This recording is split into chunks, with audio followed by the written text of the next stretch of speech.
The center of American car making for the last century and beyond has, of course, been Detroit, Michigan. Not so far away is the perfect high-speed, high-banked testing grounds on which to prove not only which manufacturer can push a car to the highest of speeds, but also which driver is willing to go there and able to do so the best.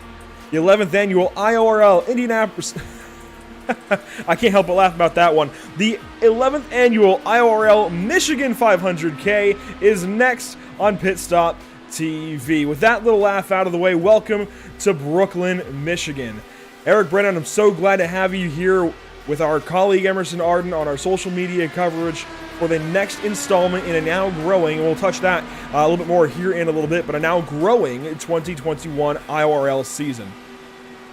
Thanks a lot, Andrew, and it's a pleasure to be back here in competition with the IORL team. I mean, it's been a while since we've seen some of these guys in action, and let's think back to the Indianapolis 500 that took place in their season about 4 races ago. That was the last kind of super speedway element that we covered on Pit Stop TV, and if that's any indication as to what we're going to see on a track that is wider, in some sense faster, and a little bit more competitive, I think everybody who's watching along with us is in for a treat here. This is going to be a lot of fun. Absolutely. Michigan International Speedway is a fantastic place to come and race, be it real or virtually. Thanks for joining us this evening on our Facebook, YouTube, Twitch, and Twitter platforms. Once again, happy to be here to cover these journeymen take on this bad, fast, virtual Michigan International Speedway. At 2-mile proving grounds, Michigan puts cars and drivers to the test. I mean, it's straightforward. Drivers simply need to go fast and do it better than their competitors in order to visit victory lane. 18 degrees of banking in the corners, 12 along that front stretch, but it's really just a straightforward D-shaped oval, Eric. There's nothing fancy about it. The fanciest thing maybe is the fact that you really can't get down to that bottom groove. You've got to stay off of the bottom. You've got to stay up the racetrack a little bit. I think that's the fanciest thing and the most difficult part about Michigan. One of the things we love about this track, whether it be in real life or on the sim, is how wide it in fact is, and that comes in handy, especially with these cars, the Dallara IR18 at Michigan, because keeping your momentum up and keeping your ability to stay flat-footed as long as possible is going to be key to how you work your way to the front and how you could hopefully put yourself in a position to stay there. So you're right, the middle lane and the upper grooves is pretty much where we can expect to see these guys and gals running all night long. But for the most part, it's going to be all about momentum and who could keep their foot on the loud pedal literally the longest throughout the duration of a run. Keeping up with the handling is actually going to come into play as well. And it's all kind of tie into this high-speed thrill show that these guys are about to put on for us for a track which many open-wheel enthusiasts, myself included, truly miss on the IndyCar calendar. So I'm happy that the IORL guys have it on the slate because we're going to see why this place is so fascinating for these style of race cars. Absolutely. We'll see qualifying here in just a few moments. These drivers taking their last few moments of practice, then they'll go into their drivers meeting and we'll get some qualifying on the speedway. Stick with us here on Pit Stop TV. We'll be right back with coverage, I promise, of Michigan and the Michigan 500K, not the Indianapolis 500, although it's funny that you mentioned, Eric, Indianapolis being the last speedway race we had here on Pit Stop TV with IORL.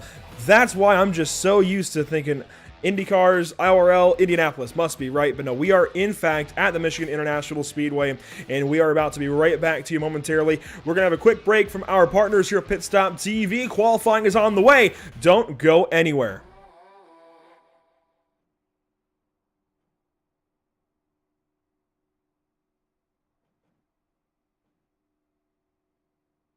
Have you found yourself trying to hide your joy because you're unhappy with your teeth? Your smile is the first feature noticed in an interview, on a date, or in family photos. We want you to be able to shine bright as your best self, and our teeth whitening system is the perfect step toward restoring your confidence.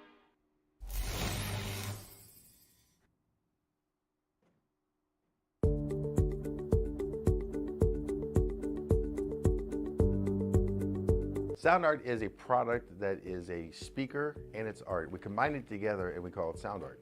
What makes it so unique that any picture can be your speaker? Sound Art gives you the high quality sound without the ugly speaker. This isn't a picture with a speaker, the picture is the speaker. Just imagine you're wedding picture, upload it onto a canvas, and now it's speaking 10,000 tunes. I mean, it's a very cool concept.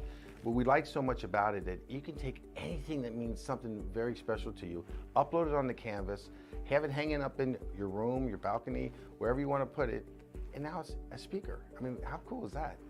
It's something that we have that and no one has. No one has this product. It's just a great gift to give anybody. It's just a neat concept. Around here we say, art never sounded so good.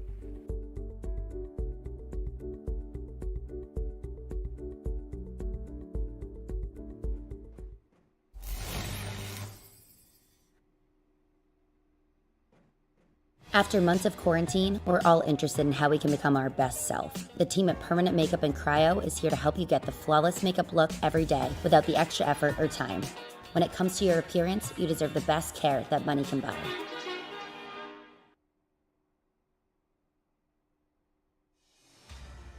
Welcome back to the virtual Michigan International Speedway. Taking a look down, and this is one of the few tracks that has the dual flags out front on the front stretch. The, of course, United States of America flag, flag, I guess, of the United States of America, and the flag of Canada. It is darn near up there with our neighbors to the north, and this is actually, as a kid, growing up, watching races at Michigan, this is one of the few tracks, a few races that I ever heard the Canadian National Anthem. I'm going to be honest, I might have grown up darn near to adulthood without knowing that other countries had a national anthem, if not for racetracks like Michigan, like Pocono, like Dover, even like New Hampshire that are so close up to Canada. I just don't know that we sometimes realize how much our neighbors to the north play into the racing scene down here in America. I can tell you, though, over the course of 2020 and now to 2021, not having some of our Canadian friends around, it's definitely been different. But I don't know, it's something that I feel like is so special. Coming to Michigan, any of these racetracks up in the north, Eric, being close to Canada, it almost feels a little bit international. Obviously, it's still within our lower 48, but it almost feels like it's right there. Yeah, actually, for me, with the location of the Michigan International Speedway, I remember first finding out that there was a place that had a Brooklyn other than New York. So that was a bit of an eye-opener and surprise for me. But I'm with you. I actually was fortunate enough to meet a group of people who they kind of formulated a relationship despite the fact that one of the people, it was a business partnership. One of them was from Detroit. The other one was from right across the way in Toronto. And they would literally, when the border was open, of course, a few years ago, they would drive back and forth to conduct their business meetings. And I'm happy to see the relationship is that tight-knit.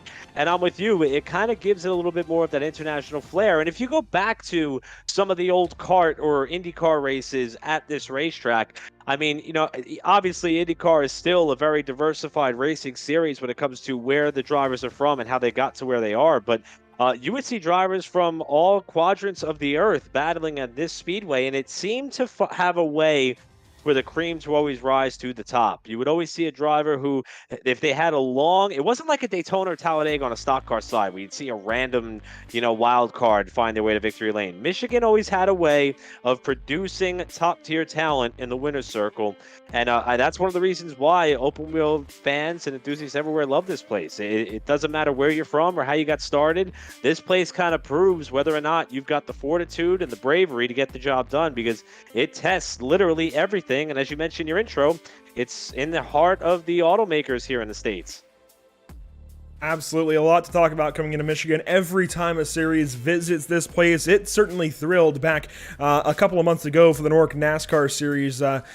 That was something where Daniel Falkingham grabbed that big win earlier on in the season. But a lot of big wins have come the way of several drivers in this series, the International Online Racing League. I think most notably, you've got to talk about Matt Chubb being a little ways down the points now, but going into the Indianapolis 500 just a few races ago. In fact, in race number 6, now we're in race number 10.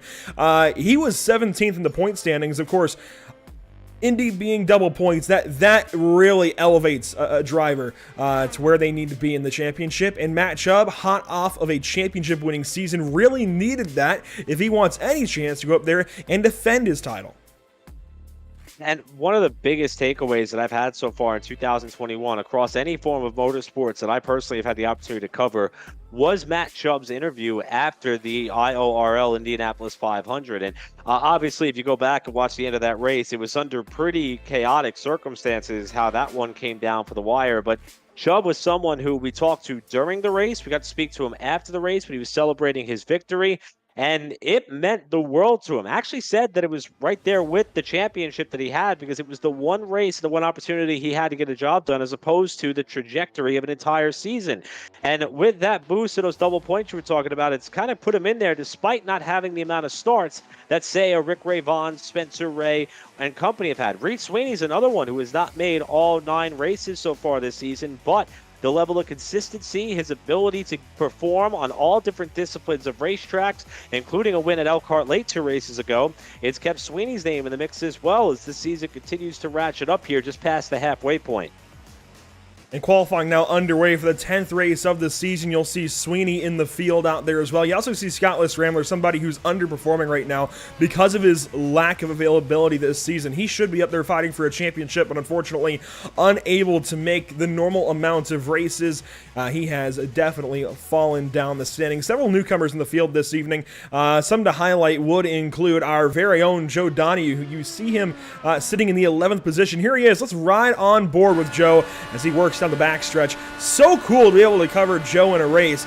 We had this kind of a moment back in the North Indianapolis 500 with Emerson, who's on social media coverage tonight, taking to the field in that race. It's really, really cool to be able to cover him in the field. But not only do we have Joe in the field, we also have past commentator with us, Noah Carmichael, and somebody within our admin team, Corey Rexford, within the field. We've even got Nate Stewart out there who's done some work for us in the past. IORL is a series that we're very involved with and have been for a long time, and it's cool to see Joe make his debut this evening in the series.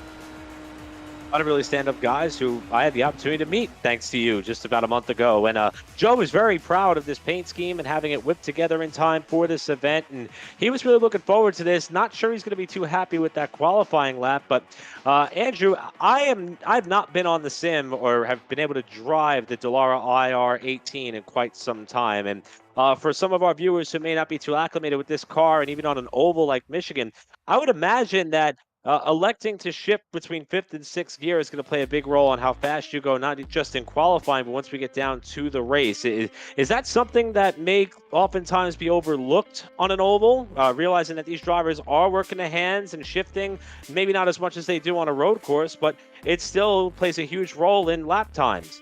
That's a great question, Eric, and from what I could tell earlier in some practice laps that I took, I'm glad I took them now with you asking me that question. From what I could tell, 6th is simply a drafting gear here. It's a gear that you can pop into once you're in the pack, and being that you carry speed much more significantly here at Michigan than you do at Indianapolis, for example, you're going to need the extra gear in the gear stack. You're going to need that extra length, so I'm glad it's included in the setup for this race.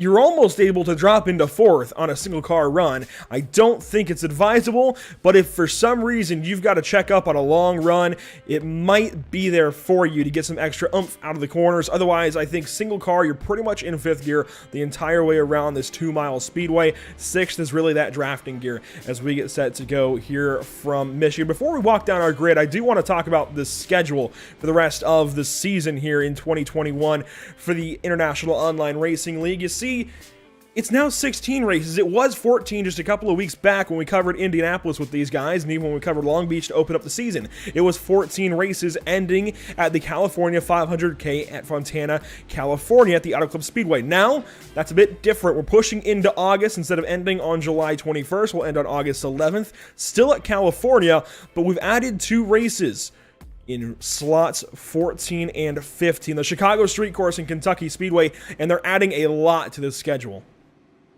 That Chicago Street Course has caught a lot of attention on the stock car side. Remember, NASCAR ran one of their Pro Invitational events on Fox on that very racetrack, which is a concept they're trying to breathe to life that may benefit the IndyCar ranks as well. I'm excited to see how these cars handle on that type of venue, and bringing back Kentucky. That's a very tricky, difficult oval, especially after they reconfigured it a bit. It's a track that's not getting a lot of use as of 2021. And I love the fact, though, that California is going to remain the season finale. If you want an idea as to what type of products we're going to see there, you need to watch this one because the racing is going to be very similar. Absolutely. It is a 2-mile D-shaped oval, much like Michigan. In fact, it was based on the Michigan International Speedway, just the making lowered a little bit to change it up. Of course, plans initially for it to be a short track. That changed. Now we're maybe getting back to those short track routes ideally here in the next couple of years, but for now it stands as the 2-mile D-shaped oval in Fontana, California. Everybody rolling out onto the racetrack as a field of 14 for the first time. Let's walk through our 14-car starting grid. On the inside of row number 1, pole position, it's Scottless Rambler in the 57 car with Kyle Cuthbertson in the Racing Nation, number 34 to his outside. Starting third place this evening, you don't have to look far for the 49 of Brendan Madonia, somebody who turned eyes in the Indy 500 alongside Nate Stewart. Starting fifth this evening, you've got Corey Rexford, Noah Carmichael to his outside, and to wrap up the top half of the field, Eric, it's Reed Sweeney in that number 9. Matt Skipper will be to the outside of Nate's spot in car 14. Rounding out your top 10 here is going to be Andrew Maybach in the 11 and Jake Walsh in the 36. Back on row 6 in 11th spot will be Joe Donahue. We rode on board with him through qualifying, and Cole Freilich, who's been helping us out here on Pit Stop TV for the last couple of weeks as well. And rounding out our 14-car grid is going to be that of Matt Chubb, the Indy 500 winner, and Zach Buchanan starting shotgun on the field in car 4. So again, a lot of Pit Stop TV influence throughout this field. Good to see all of those guys getting their chance to race this evening and see what they can do from the Michigan International Speedway. 155 laps. That is just about 500 kilometers or 310 miles ready to get going this evening from Michigan. We bring them down into the D-shaped tri-oval and we let them loose for 155 this evening. Green flag flies at Michigan.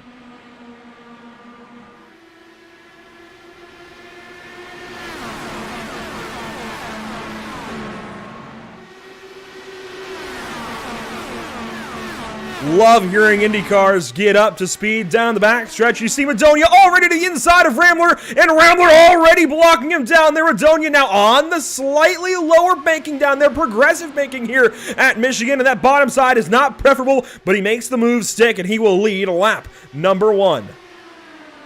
Mentioned how Madonia caught a lot of attention at Indy by that level of aggression he was able to show there on lap 1, but Scottless Rambler's not going to have it. And there's that preferred line you were talking about, Andrew.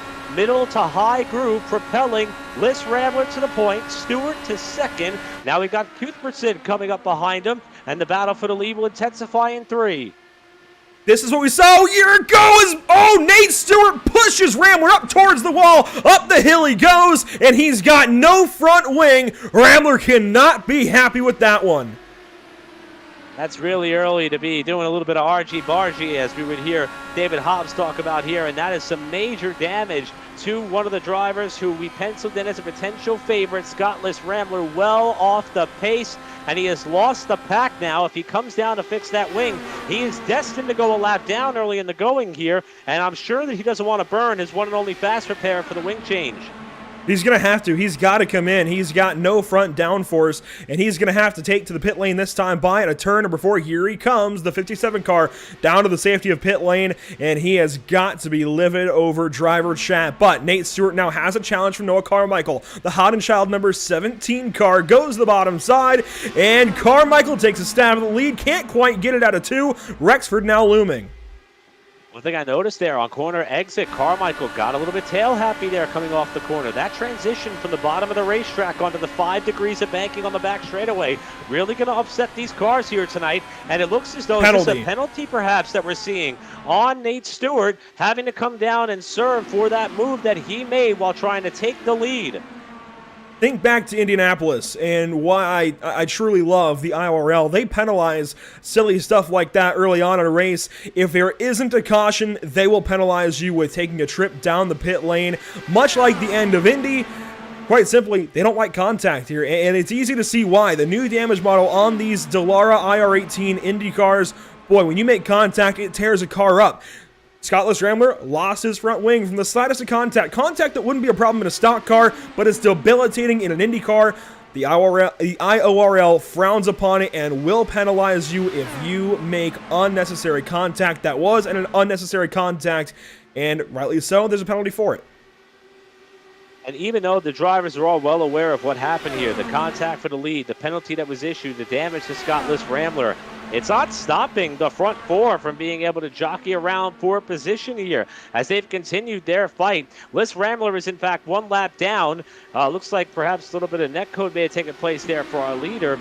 But also Cole Freilich, it appears as though he wasn't able to get out there and make the call for the start of this one. So this lead pack trying to stay tightly bunched together with Rexford dusting off the top groove. Carmichael trying to get back to P1.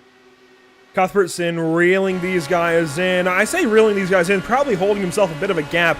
He's really knowledgeable in an Indy car, much like the rest of these guys. He knows what he's doing. He can play with the gap a little bit if he wants to, and certainly I'd imagine saving fuel. 155 laps a year ago in the Eric Bodwin 500K. We learned a lot about how these guys will save fuel over the course of a race, and with such a low car count, even though we've seen Nate Stewart shunt that 57 car up to the outside wall, I think we'll be light on caution flags. Although Corey Rexford is trying to give us one. Some blinking down the backstretch, and he is out of the groove, down to the bottom side on the apron, gives up all that time. That, though, is the better move given the internet connection for the 03 car. And now spinning. Oh, my goodness. Yeah, it looked as though similar problems happened to him about 2 laps ago off turn 4, and now he's going to loop it. Boy, that's going to draw the caution because there were a couple of cars still to come by. And Rexford's going to catch a break here by virtue of that spin. So Rexford drawing the yellow exactly as I said. We shouldn't see many yellows this evening. How about that for timing? You see the 03 car work down to the pit lane and will come to the service of his crew. We saw it all happen live. Let's take a look back at it anyways and see what goes on for Corey Rexford in that 03 machine. And there's a lot to unpack here. Now, if you know Corey, if you're one of his friends, like the rest of us here at Pit Stop TV, we know he's got a bit of an unstable internet connection sometimes. And when that happens, boy, it can certainly be debilitating to him as a sim racer. And a lot of times, holds him back. He's racing to the outside of Matt Skipper there into turn 1. And on the outside of the 14, you see him blink there. He'll blink some more. Looks like he's getting damaged, and he ends up overcorrecting to miss Skipper, puts himself in the wall. By the time he gets down to turn 3, the car is a bit damaged, it's out of control, and he goes for a spin.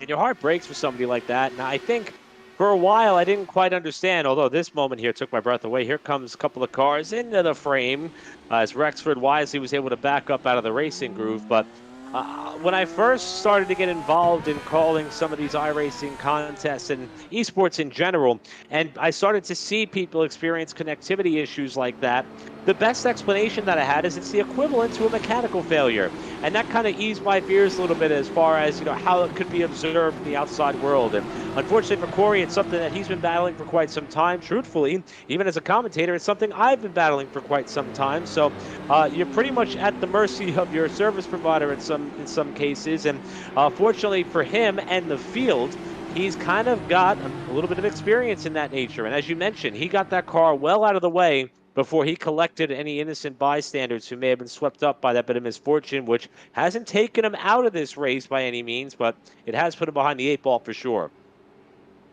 So the field working around this 2-mile speedway under caution flag conditions. Noah Carmichael, your race leader. Matt Skipper in a second. Cuthbertson in 3rd. Reed Sweeney in 4th. Andrew Maybach in the 5th position.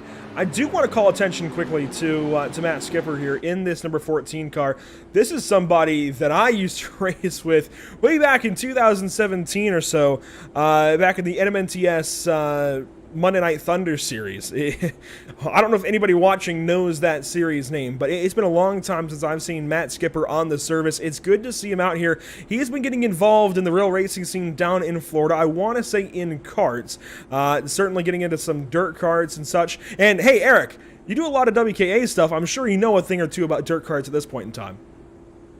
Oh yeah, and I mean, you and I both have been spending more time around some of those machines, and I will tell you the crowd that is involved and the cast of characters that you start to see at a racetrack like that. Those are hard, rough and tumble drivers because they're oftentimes putting themselves in precarious positions in order to be as fast as they have to be successful. And some of the racetracks and venues they're competing on, they have hay bales that are outlining the outside retaining walls, and having your car set up and being able to make a pass on what is typically a one groove racetrack for those karts.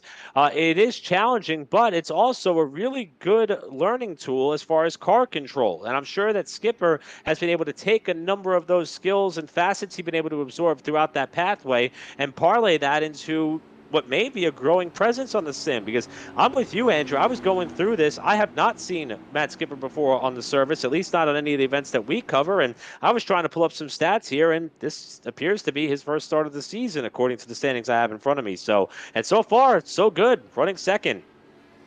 And this parlays right into the growing Racing Nation presence within the International Online Racing League. If you notice, there is a very similar decal between the nose of this 14, if I can get a decent angle of it. Looks like we might not be able to show it, but you'll notice there's a Racing Nation decal on the 14. You go back to Kyle Cuthbertson, certainly the brains behind the operation over there at Racing Nation. He's got it on his number 34. And now that Cole Freilich is on the speedway, he's got it on his number 15 on the engine cover.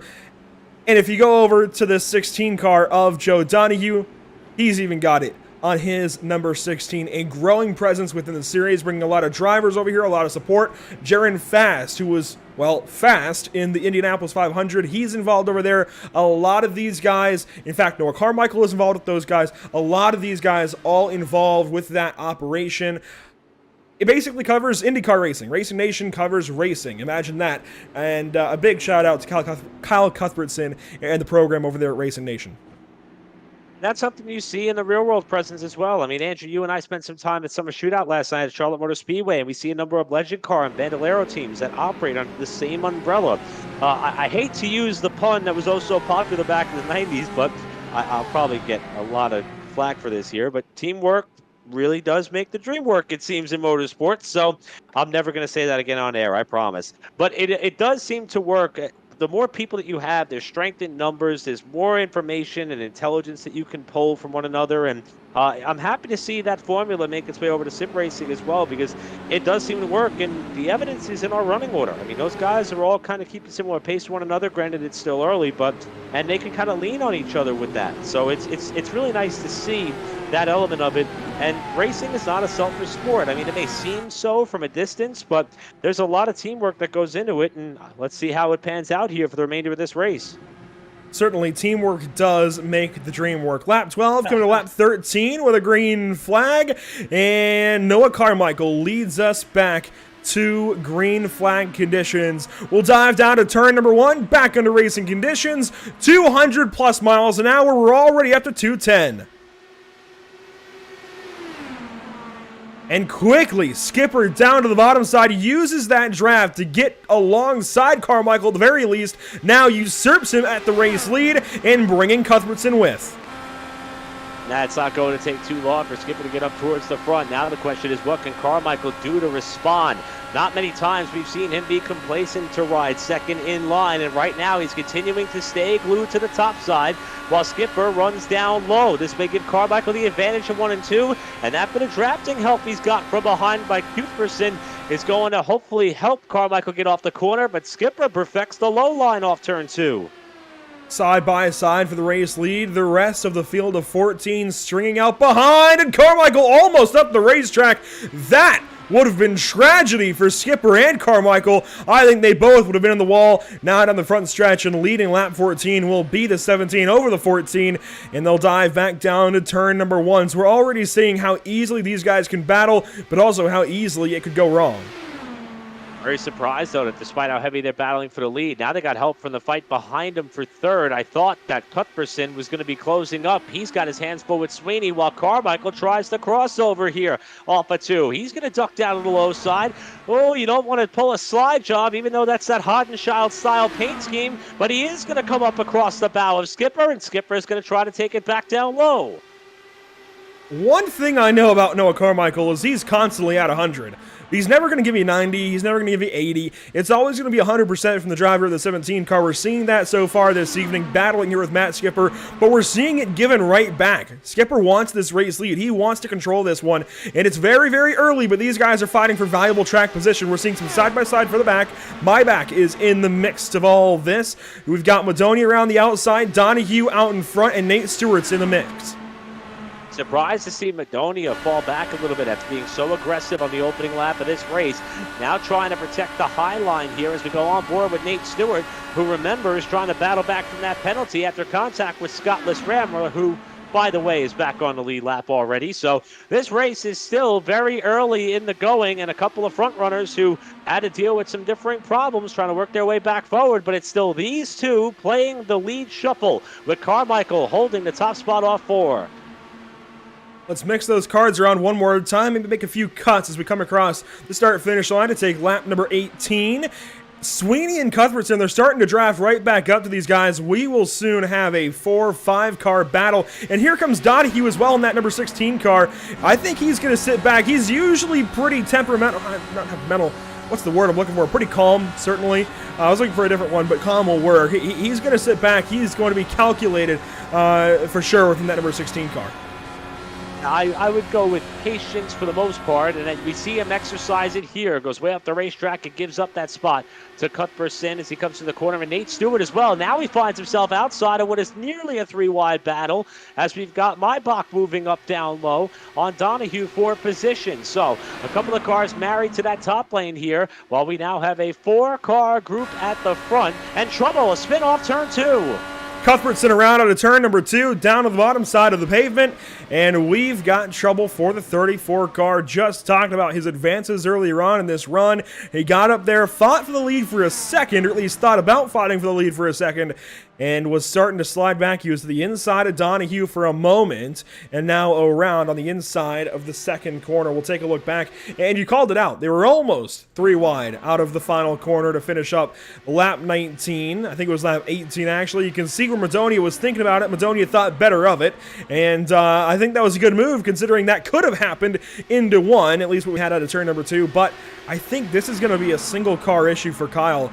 Down on the bottom side, the car gets loose, and that will be another common theme, much like last year in this race. Now, if you didn't watch that one, I'd certainly recommend watching it after this showing of this evening's action. A lot of loose race cars, a lot of fuel mileage, a lot to be had within the course of one run. There was a lot to keep up with. That said, we were on the legacy version of this speedway, Eric, and certainly some big differences between a track that was scanned in 2008 and a track scanned in 2016. Great point, and I did catch early in tonight's contest one of the front runners, pretty much one of the cars that has held down a top 2 spot, as it looks like Nate Stewart's going to elect to pit out of what should have been 3rd spot there. He's going to come down for service. Looked like Skipper was thinking about doing it as well. But even seeing some of the fast cars tonight, like that of a Carmichael, get loose coming out of turn 2, it shows that it doesn't appear to matter how much speed that you have been able to show here. If you don't perfect the exit of the corner properly, you can lose the back end of the race car pretty quickly, and that's something we're going to have to keep an eye on here, as we still got a long way to go. But boy, pit lane is busy right now. It's more than busy. I think these guys just want to make sure they're topped off on fuel. Again, fuel mileage is going to be a big concern for these guys. Very short pit stops. Nate Stewart was only in the box for 4.5 seconds, 28 total down the pit lane. And if you're repairing damage in a stock car, 28 seconds might be your total pit time. Or your pit crew time in the box. So to be in and out of pit lane that quickly is big. That shows you how quickly things get done on an Indy car. Of course, the single nut certainly helps. The pneumatic jacks certainly help. But I think that was fuel only for everybody coming in that time, aside from maybe Cuthbertson, who of course went around for that spin. I would imagine he got some tires. Yeah, now we see Skipper running way low on the racetrack here, so I think the fuel number is something that these guys are going to try and hit here. A long race, as we mentioned, 155 laps, meant to be about 500 kilometers in total.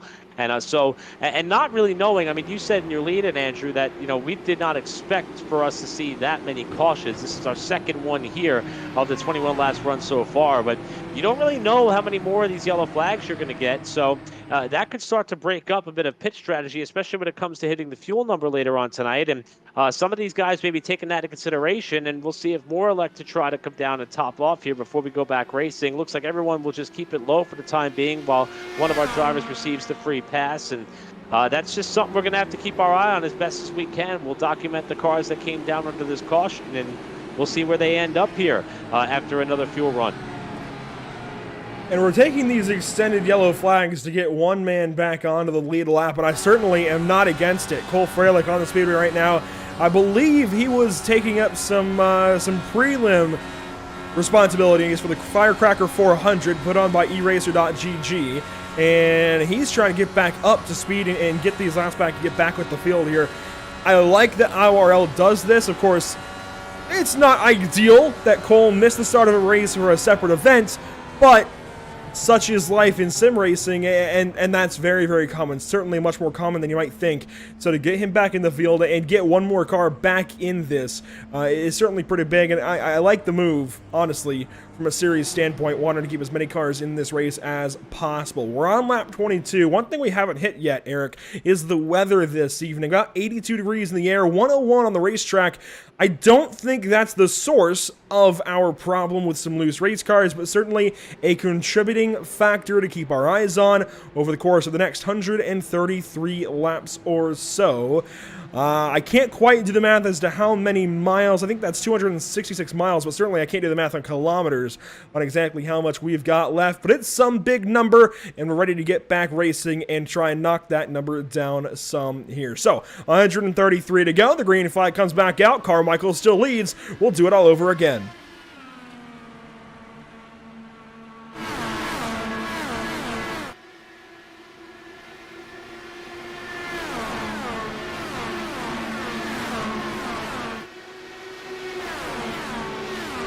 Already a challenge once again at the top spot. You see a skipper. It's like wash, rinse, and repeat. We're just watching the 14 car bring that same challenge right back. What I do like is the restraint that time into turn 3. Don't want to force anything just yet. This may be the theme of the night. These two appear to be locked together pretty much ever since the word go, and neither of which seem to be too content with riding in second spot. And just as I say that, we see Skipper like to lift going into turn 1, not try to pull out down to the bottom. And I love watching this view here from atop what is the aero screen that they have on these Dallara IR18s, where you can tell a lot by how smooth the driver's hands are, and that is very important when you're dealing with speeds up to 220 miles an hour, as Skipper elects to make the move in 3. Will slide up in front of Carmichael, who gets a big run off 4, and he will go back to the high side with us remaining side by side. No, Skipper with enough of a run there to hold the lead to turn 1. Here come Donahue and Sweeney now. Donahue up to 3rd, Sweeney into 4th, bringing Maybach as well. Still side by side for the race lead. Joe getting into the mix is interesting to me. I'm not exactly sure what he brings to the table. I've raced with him in an IndyCar at Indianapolis, but this is a different story coming to Michigan, and certainly different ideas on the rise.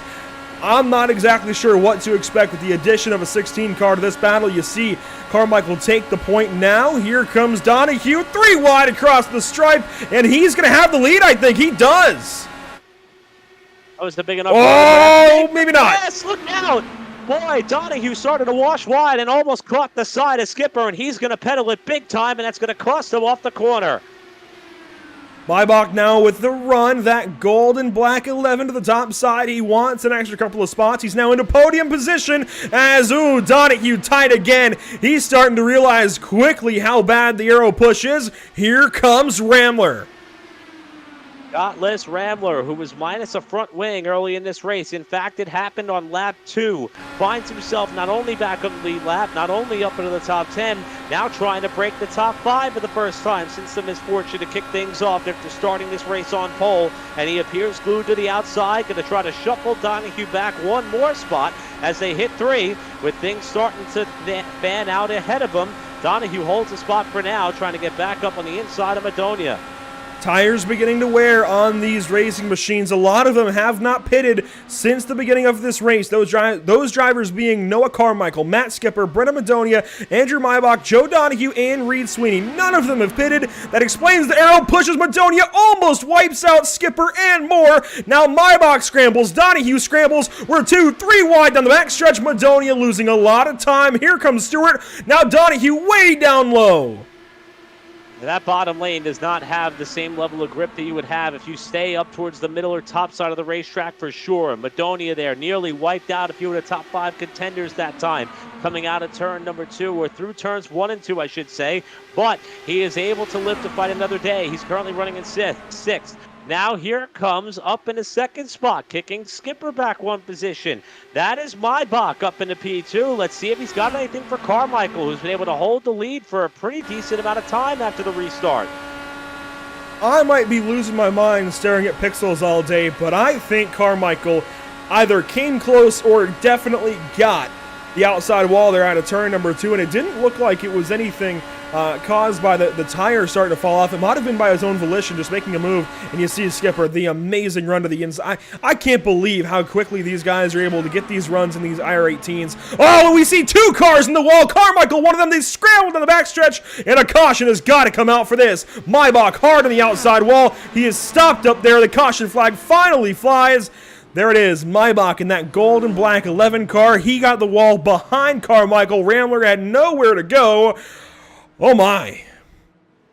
That is twice that Scottless Rambler has pretty much been wrong place, wrong time. First time he was up in the lead when a car slid up in front of him. This time it is Maybach who has the big moment coming out of turn number 2, which is turned into Calamity Corner. Here he is running by himself here in the 3rd spot. That's Carmichael up ahead, and that arrow wash just caught him out. I think Carmichael may have started to push first. When he lifted, the car got really loose, and Maybach was already in all that dirty air, and it washed him out to the wall hard, and Scottless Rambler, as you said, had nowhere to go. Carmichael and Maybach both got the wall pretty hard right there. I don't know what the initial cause was. We'll ride on board at least to start with here with Noah Carmichael, and you'll see fellow Floridian Matt Skipper go by on the bottom side, take this race lead away, and that clearly is the start of things, I'd have to say. Somewhere in here, Noah just loses all grip. It has to be there, and suddenly straightens out into the wall. Maybach gets a piece of the wall, and, I mean, poor Scottless Rambler, that's all you can say. The bulk of the field is really being put to task tonight to avoid some of these incidents. I mean, that's a couple of occasions so far that we've seen drivers up towards the front of the pack have a major problem, and everybody have to go all the way down to avoid. Thank goodness the Michigan International Speedway paved that back straightaway some few decades ago, because it gave them all an avenue to kind of get out of Dodge and out of harm's way and have some pavement to keep those cars pointed in the direction that the drivers saw fit. On board now, it's Scottless Rambler, and unfortunately, I think you're about to get a TV full of Maybach. TV full of right front at the very least, as that Firestone Firehawk was pushed right into our camera here. You can see how detrimental that is when that contact happens. I mean, it completely destroys the right front suspension and debilitates that race car any further. A couple of cars staying out under this caution period, those being Jake Walsh and Matt Chubb. Jake Walsh, brand new to the series. Matt, at least I've not seen his name out here before. He may have starts that we've not covered, but a brand new name, at least to Pit Stop TV. Matt Chubb is out there in 2nd place. Of course, he won the Indianapolis 500 this year, won the championship last year. He's earned that number 1, as you so often have to do in open wheel racing. He pilots it well, but I've not seen much of him this evening. That said, that's been his theme lately at Michigan. It's what he did last year. You might have to start to watch out for this guy in the number 1 machine. He's in front of Matt Skipper, who led the parade off the pit lane. I can't help but think back to Matt Chubb's interview that we had with him during the race at the IORL Indianapolis 500, and it looks like this may be the part of the plan. He's going to pit the 2nd time through for service, so he's going to kind of put himself towards the tail end of the pack again, but that was one of the things that Matt said while talking to us, and we kind of posed the question because he was up in the top 10, but he was never really towards the front battling for a position or battling for the lead, and he said quite openly and honestly, I'm not flexing my full muscle yet until I have to. A lot of the keys to these races is survival, learning, understanding what position you got to put your car in. And that number one on the rear wing and front nose of that race car is proof that he has perfected the art. Add along the Indianapolis 500 win to it, and he is certainly someone who, when we get into the final 10, 15 laps of this race, I could bet that that number one car is going to be up close towards P1, fighting it out for a win here at Michigan, because he's proven it time and time again. It's just what he does. So a bit of guesswork to go along with this restart, I would say, with Jake Walsh heading up the pack. He will lead us to our latest green flag. The last time was 11 laps ago, so we're just going to keep working up in multiples of 11, apparently, until we get to 155. Granted, I think that would actually put us at, what, 154? I don't know. We'll figure it out as we go along, I suppose. But we will have some 122 laps to go as opposed to 133 to go. And I'm interested as to how this race will go on with this pretty long distance, as we're learning already. This has gone on for a minute. Granted, these guys only have a 2-hour window given to them by the series with which to get this race in. That is going to get tight if we don't get green flag racing in quickly. Jake Walsh is going to lead us to the green flag to see if we can do it this time through, but he has not pitted in some 20 laps, and everybody else behind him came in on that caution. Green flag flies once again. Walsh the race leader.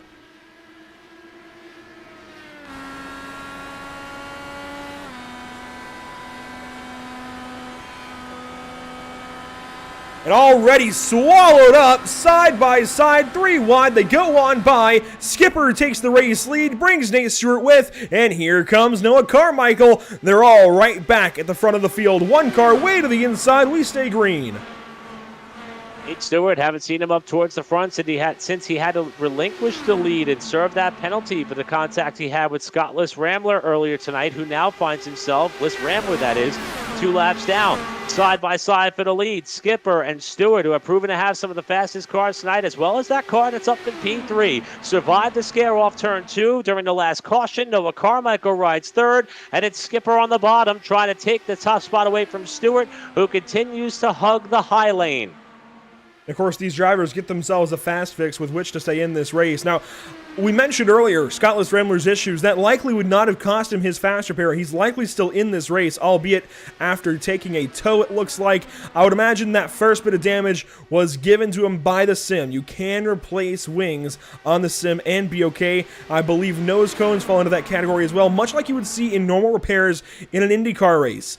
That would be okay. Obviously, that contact, that suspension damaging contact certainly would be enough to use a fast repair. Side by side, still for the race lead, go the 13 and 14. Now, a little bit of separation as the 13, 14, and 17 control the race.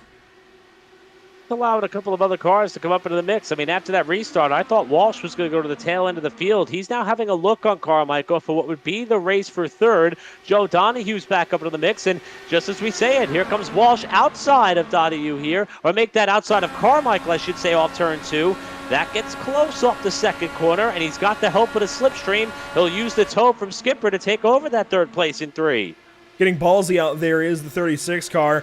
I'm surprised by what he's doing. Now, I do want to mention he scored as the 36, visually the 92. That number was changed just minutes before this race this evening. So Jake Walsh, be it 36, 92, either way, it's the same guy racing in third now as Skipper takes it back to the inside as Stewart takes that lead back away. I'm surprised Walsh is able to hang with these guys right now, given the state of his tires. At least that they've got to be in. They've got to be far more worn. Now he thought about 3 wide, but he does not follow Stewart, who takes the race lead. You could feel Walsh pedal the throttle there at the end of the back straightaway with that monster run that he had as Stewart took over the top spot from Skipper. Walsh still riding there in third, Carmichael fourth, and then Cuthbertson is in the 5th spot. Zach Buchanan's a name we haven't called on, flirting with the top 5 there in car 4, but here is your top 5 in a single camera shot. And now you see the whole top 10 all running close together here. You would think we had 10 laps to go in this race. It is still 40 laps young, and the battle up at the head of the pack continues to be as intense as it was at the drop of the initial green, with Stewart holding the top spot for now. Look at the Hornets nest behind. Cuthbertson back into things. Joe Donahue along with. Madoni is in all of that. They're all hanging back right now for good reason. These guys mixing it up at the front have got to realize that Walsh is on those older tires. Something's got to give at some point. We've seen drivers get loose. We've seen drivers get tight. We don't know what's going to happen next. They've got to preserve themselves for the rest of this race. Still well over 100 to go. You see them mixing things up. There was almost contact that time between Carmichael and Cuthbertson. Ooh, and Joe, he might have just barely scraped the wall into 3. That is not where you want to catch the wall. Looks very similar to what we thought we saw Noah Carmichael do earlier on in the night. We're at the middle of the back straightaway out of turn number 2, heading towards turn 3, flirting with the outside retaining wall, and there goes down to the bottom of the racetrack. That is Cole Freilich, who is still scored 5 laps down, trying to get one of them back the hard way. He is now working the low side off of turn 2. That red and black car that Donahue may go down behind. No, we'll stick behind Carmichael for now. And that is Freilich getting up into the mix here, trying to get one of those laps back. At Slothy Racing 15, he sponsored the Indianapolis 500 here in the International Online Racing League. He would be in 4th if this was all 4 position, but he is 14th on the scoring pylon because he is still 5 laps behind our race leaders after missing the start of this race. Trying to make the Firecracker 400.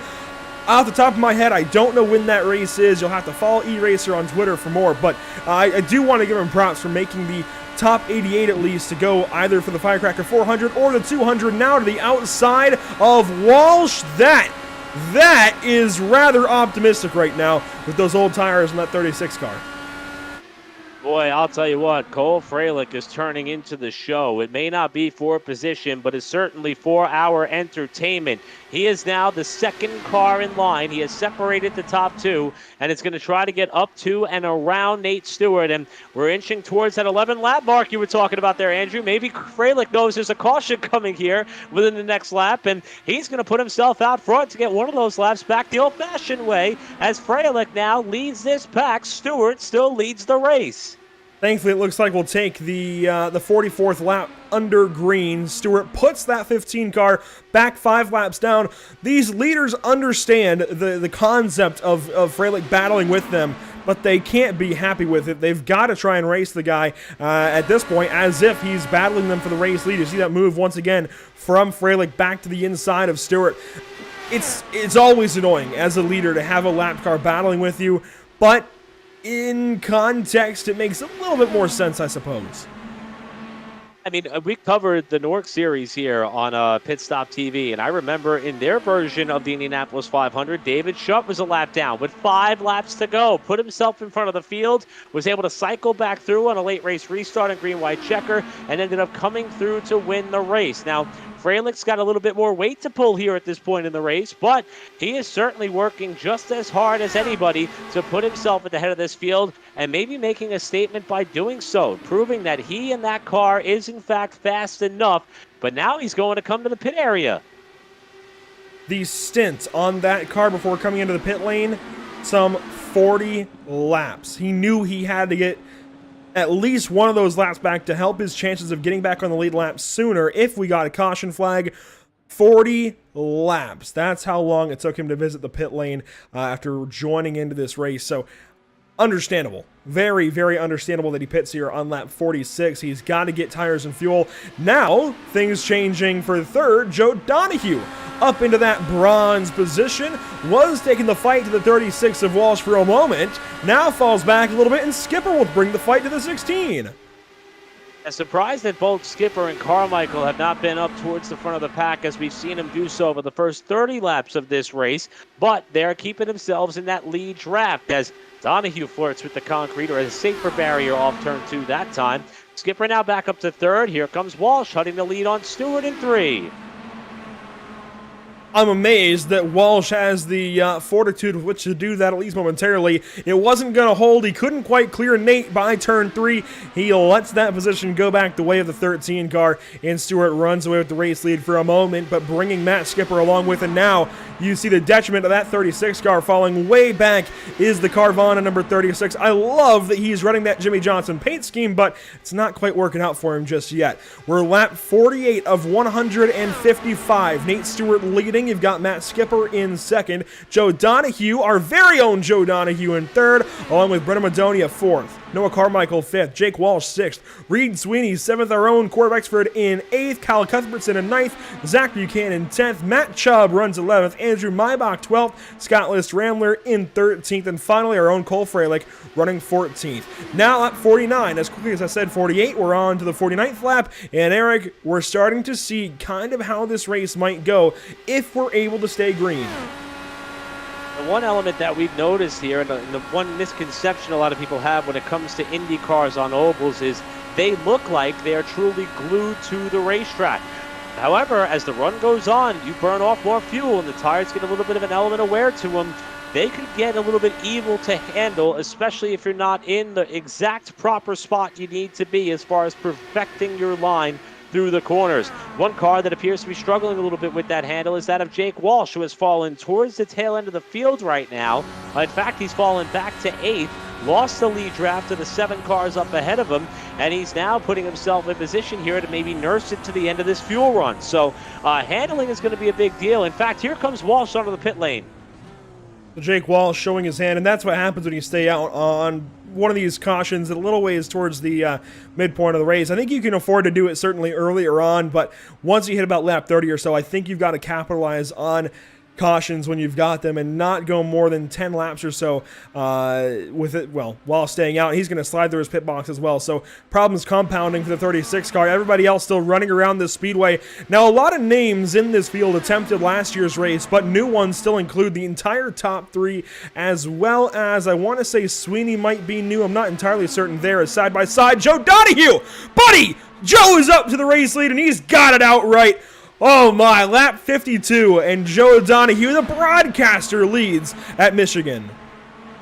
Joe was very, very hyped for this race, and he almost came up on Nate Stewart there on the back straightaway and would have went for a flying ride there if he kept squeezing up drivers right.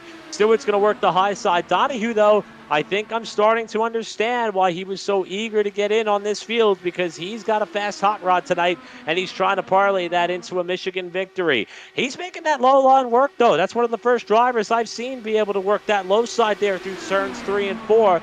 Turns 1 and 2 are going to be a little bit more challenging. Hang on! Thankfully, Joe gets it locked down.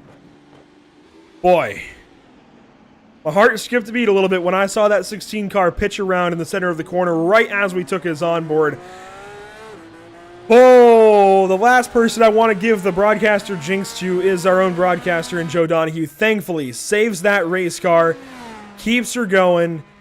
And you know what, Eric, it may not have been 11 laps, but about 20 laps since our previous caution. We get another one. This time, Joe Donahue had a turn number 2. Let's take a look back.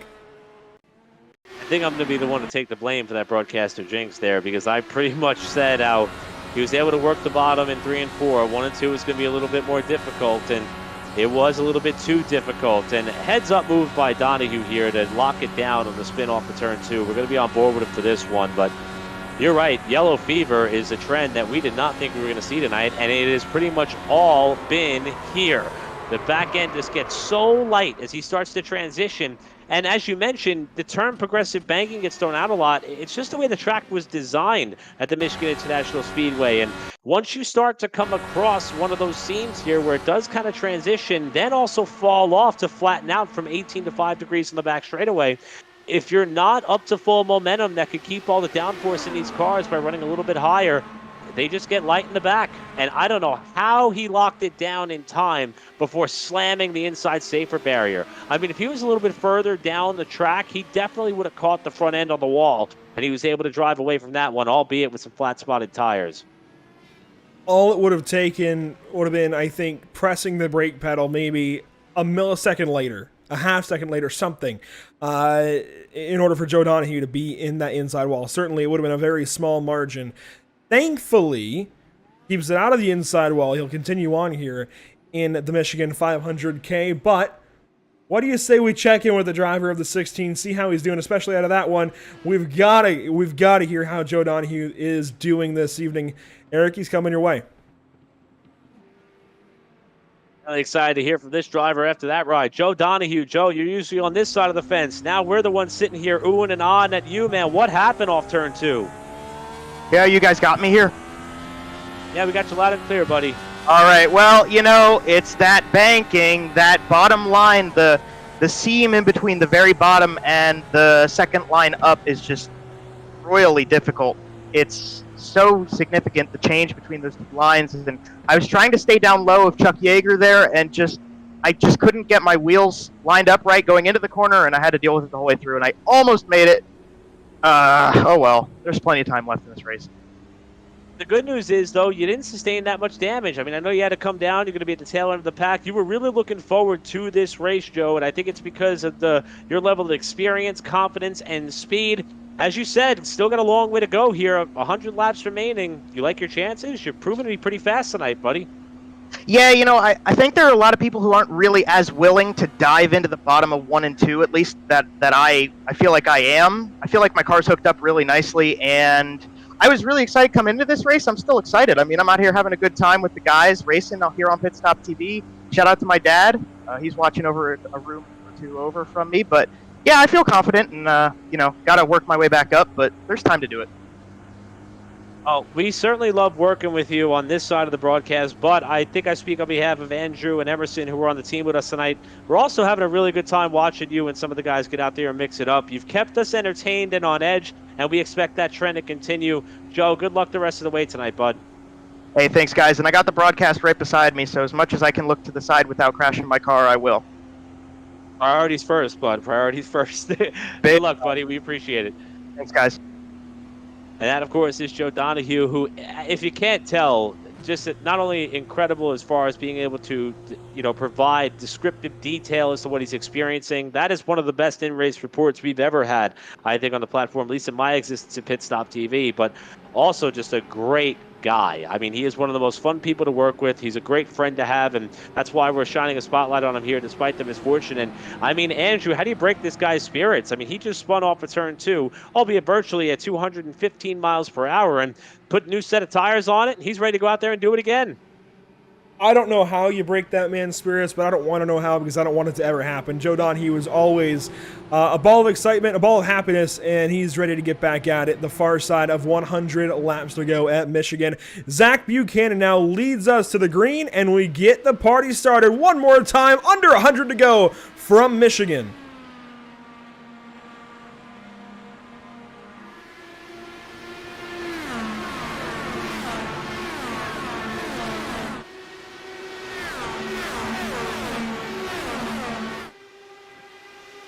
And you see Zach Buchanan still leading the way down to turn number 3 with the side-by-side battle behind. Stewart and Maybach doing battle through 3 and 4. Maybach all the way up the racetrack using that top side to his advantage. And across the line, he takes that spot away. Maybach is starting to throw his name up into the mix as guys who may be continuous threats. The problem is he's already had one pretty significant bit of contact here tonight, so he may be out of mulligans as far as if he would sustain damage. As Stewart makes the pass back and slams the door on the way by. Stewart back up to second.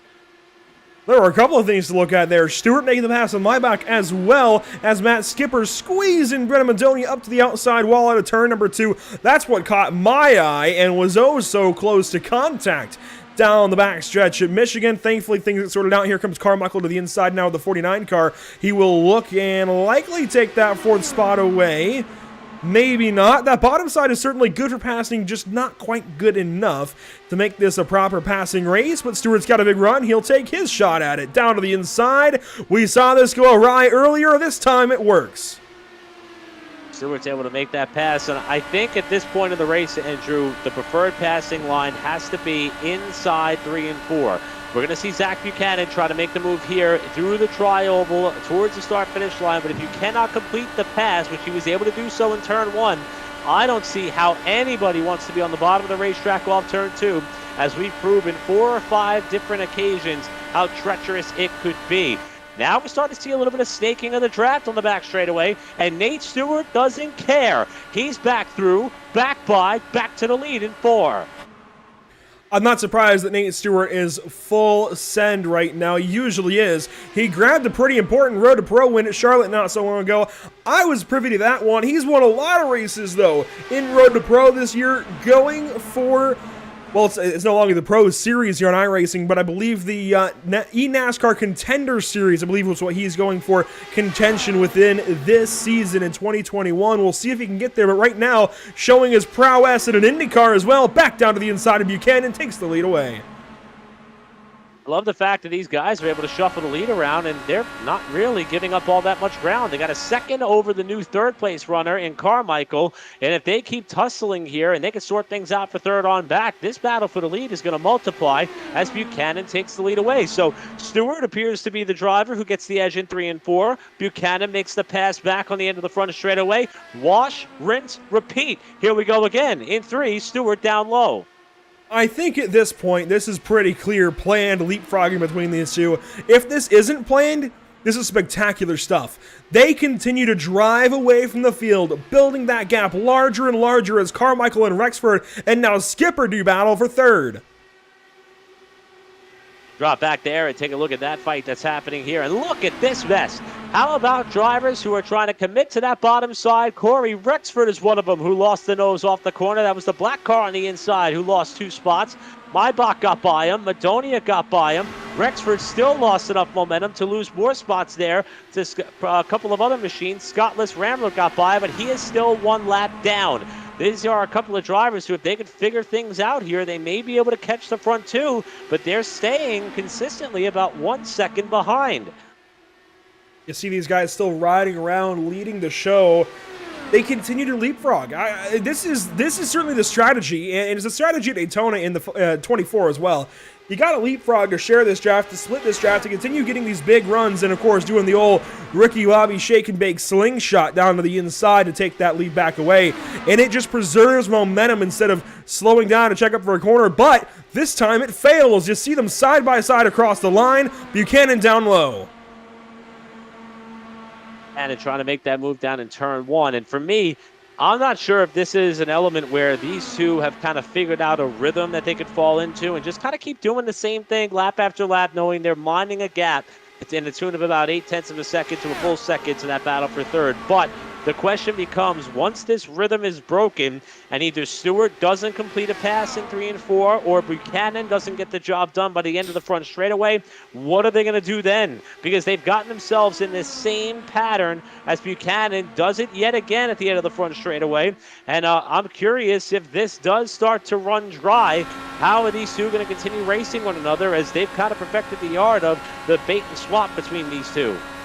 Well, I think the question is certainly being answered. Well, it'll switch here for a moment from Skipper up to Buchanan as opposed to Carmichael. Now Carmichael down to the inside. For a moment, these guys battling for third, they had realized they can't do battle here if they want to catch those guys ahead. Now you see them side by side. For a moment there, though, Buchanan and Stewart had started to lose a lot of ground. It was down to 0.6 and closing. One of these straightaways, I forget which side now, they didn't quite clear one another, and they lost a lot of time to those guys behind. They've got to make sure to get clear of each other into the corner. This time, they go side by side for a moment as well. They've got to avoid that because you see now, down under 0.75 of a second, that time through the corner. Now it starts to grow again, but they have got to be so careful. As soon as they get too close, well, those guys behind will have enough of a draft, and it's getting very quickly to that point. When you're running this close with someone at these level speeds with so much consequence there on the line, you start to build a bit of a rapport with them, and the respect starts to build and grow amongst these two. And right now, Nate Stewart and Zach Buchanan are pretty much at max capacity as far as being okay with the racing going the way that it is. Now things are going to shuffle up, though, here as Buchanan goes up top. But once that field from third on back catches them, it's all out the window. It's going to go back to every man for themselves here. And they kind of switch things up this time. It's going to be Stewart pinned on the bottom off turn 2. We've seen that get dodgy, and he tries to slide up here. And already you see those guys from third closing in almost down to a half second. That tells me this was never planned between these two. Otherwise, they would have continued to do it, and they would have built a healthy gap. They've got to just be racing for everything they can get. They probably just decided, you know what, let's go ahead and race, and it just worked out.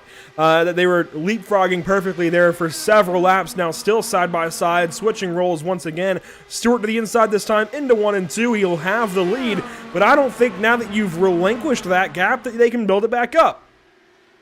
We talked about lap cars before. How about that white and black car coming up into the picture, third in line as Buchanan ducks low? That's Scott List Rambler on board with him now. That's the leaders up ahead. We talked about Cole Freilich trying to get some laps back. Freilich now 3 laps down. Scott List Rambler is doing everything he can to get back on a lead lap before the potential of our next caution. And they've been frequent so far tonight. And I think that if List Rambler could see the top 2, now it's going to be the top 3 as Carmichael gets by him in 1. He's going to be chomping at the bit to get ahead of this field before the caution flies so it could put him on the same pit strategy. We would certainly like to, although, of course, we do help these drivers get back on the lead lap like we saw earlier with Cole Freilich, and you see Rambler back to the inside of Carmichael here. It's lap 71, so we're about halfway, actually. The interesting thing with Rambler being a lap car is we've seen this before here on Pit Stop TV. Go back to the 2020 running of the IORL Indianapolis 500. In the last 100 laps of that race, or so it seemed, were all Scott List Rambler and Rick Ravon battling. The problem is, Rambler was laps down. He had a problem. He had basically been taken out of the race, but got back out there with a clean car and was able to rejoin the field. I believe it was a connectivity issue, but he was able to rejoin the field, albeit some number of laps down, and he really impacted the race for Rick Ravon. He's done this before where he's a lap car trying to battle. He's very well versed in the situation, and you can see he's driven right up to the back end of Buchanan and Stewart. What I like about what he's doing, and what I notice that he's doing different from most drivers in this field, he's always looking for air to the outside. Now, usually you want to go for air to the inside. You want to get air on the left side of the car and help the car turn. This evening, though, he's going for the air on the outside just to get any semblance of downforce, and it's working. And that's that level of experience and prowess. And the big thing is confidence, right? You have to know that you not only have the ability as a driver, but that you've got, well, how about Scott List Rambler, though? He just took my thought and threw it right out the window because he's going to go from the 3rd car in line to the leader of this pack. And he is desperate to slide up off turn 2, and he shuts the door on Buchanan. That was close. Oh, Zach touches the wall, comes off it for a second, trying to see if he has damage. He almost got Nate Stewart on the backstretch. They stay nose to tail for the race lead as Rambler starts to drive away just a little bit, and Buchanan now pitting. I wonder if Buchanan did sustain some damage there, or perhaps this is a This is scheduled, move. 42 laps. Yeah, so a scheduled stop here after what was a near miss while trying to hold the lead and keep Scott List Rambler 1 lap behind. List Rambler now ahead of Carmichael and company, while Carmichael and Stewart are back up towards the top 2 spots. And Buchanan's going to try to hustle this pit stop along and get back out here and see if he does not lose all that much time as the race has caught a little bit of a green flag look to it, dare I say. And here comes Buchanan off the pit lane with another car coming in at the tail end of the lead pack. That is Maybach, also a long time here on the Speedway. These guys stayed out under the previous yellow when we spoke with Joe Donahue, so they've got old tires and low fuel at this point. And the rest of these guys, you mentioned, we're looking at a bit of a green flag run. They've been out here for quite a while. Guess who the next one is that will have to pit? It's this guy leading the pack, albeit 1 lap behind them. Rambler's been out there for 44 laps. Here he comes. Rambler's going to now give up that lead lap position that he fought so hard for, but the good news is that the rest of the pack may not be all that far behind him, even though a lot of them did come down for service on that Joe Donahue caution, so they got some more laps at their disposal. Nate Stewart to the lead, Noah Carmichael second, Brendan Madonia. We talked about in the opening laps here how he caught a lot of eyes after being so smooth, calculatedly aggressive, and very fast at Indianapolis, and he is proving to be just as quick here. However, a little bit more patient. We saw a flash of brilliance out of him on lap 1, kind of run about the mid-pack here. Now he finds himself up in 3rd and closing on Carmichael for 2nd. Believe it or not, that was halfway. Nate Stewart led, and Carmichael brings the fight right back to the 13 car. So Stewart felt like for a moment maybe he was out there and safe and could breathe. Not so fast. Madonia and Carmichael close. We'll go on board here at the 49 car as he runs the top side looking for something on the outside of Carmichael. He finds it for a moment, but it seems like whatever Noah's doing on corner exit seems to work. It's they come off the corner. We talked about keeping your momentum up, and here comes a huge run from Carmichael. Going to try the inside on Stewart for the top spot. He can't slide up in front of him. This is where things get really tight off the turn, too. Carmichael keeps it pointed in the right direction. We've got a caution behind him. A big crash, this involving Reed Sweeney and Corey Rexford. Down the backstretch, I don't know that Rexford will be able to pull away. He cannot, it looks like. Sweeney gives it a shot, and he will, for a moment at least, kind of roll just to the far side of halfway, and we've got a caution. Break for the driver who won the IORL Elkhart Lake Grand Prix at Road America 2 races ago back on June 9th in Reed Sweeney. He's a name which we've called many a times, also the pole sitter at the Indianapolis Road Course. And here on the oval at Michigan, you see him running ahead of Corey Rexford. This is coming down the main straightaway, and they're single file for the most part. Turn 2 has truly been calamity corner all night long, and it caught these two as well. Cole Fralick, who was a lap down just in front of him. That's Rexford on the bottom side, trying to slide up in front, and he washed up right in front of Sweeney and took them both in the wall hard. What an impact. That's one that even as a sim racer will make you pause for just a moment and realize how hard you just pounded that outside wall. Rexford, as you said, just trying to make a move, trying to make something happen to the inside of Reed Sweeney, trying to go somewhere in this mid-pack, and it just does not work out. And what's interesting is, as good of a driver as I know Corey Rexford is, he made a similar mistake back at Indy and took out, I can't think of who that was now.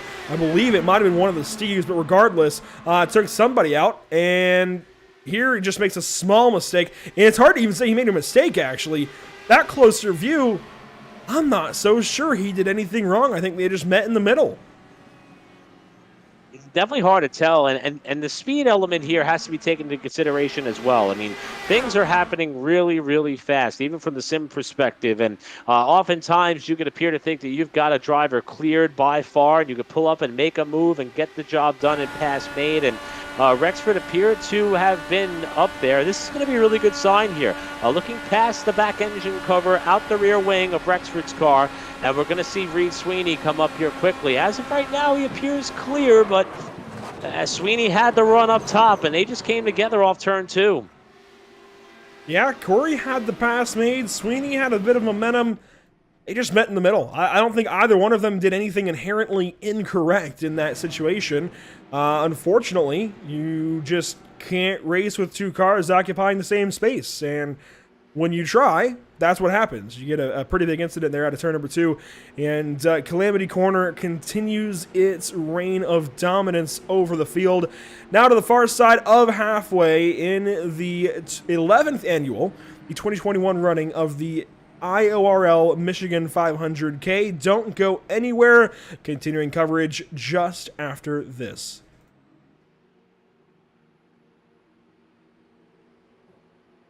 Have you found yourself trying to hide your joy because you're unhappy with your teeth? Your smile is the first feature noticed in an interview, on a date, or in family photos. We want you to be able to shine bright as your best self, and our teeth whitening system is the perfect step toward restoring your confidence.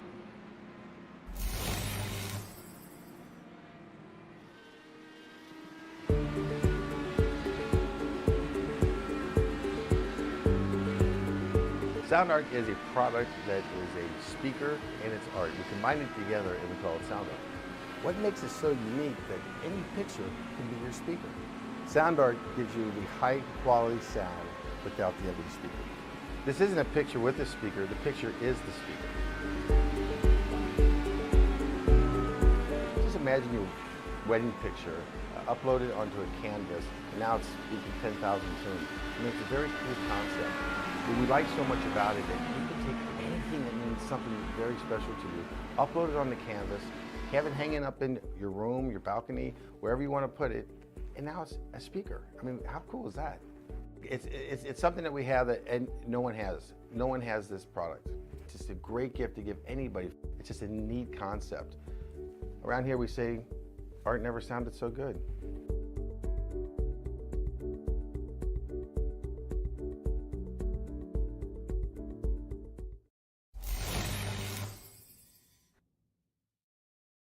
After months of quarantine, we're all interested in how we can become our best self. The team at Permanent Makeup and Cryo is here to help you get the flawless makeup look every day without the extra effort or time. When it comes to your appearance, you deserve the best care that money can buy.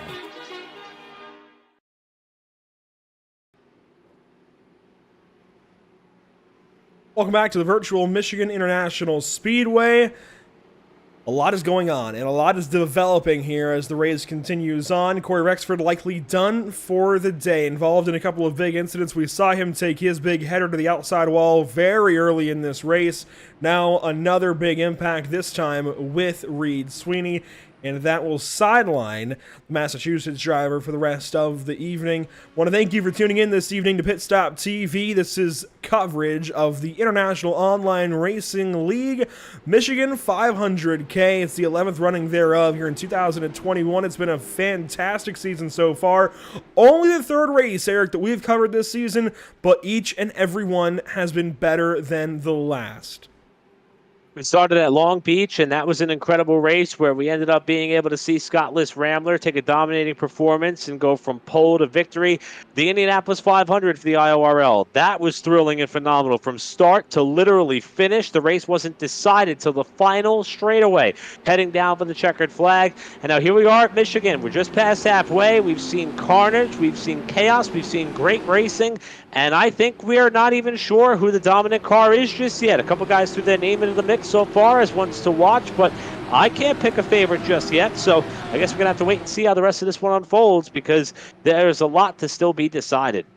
If Eric Brennan, a self-proclaimed betting man, can't pick a favorite, there is no favorite. We'll see how the rest of this race files out. Coming to lap 84 of 155, green flag flies once more. Nate Stewart, your race leader.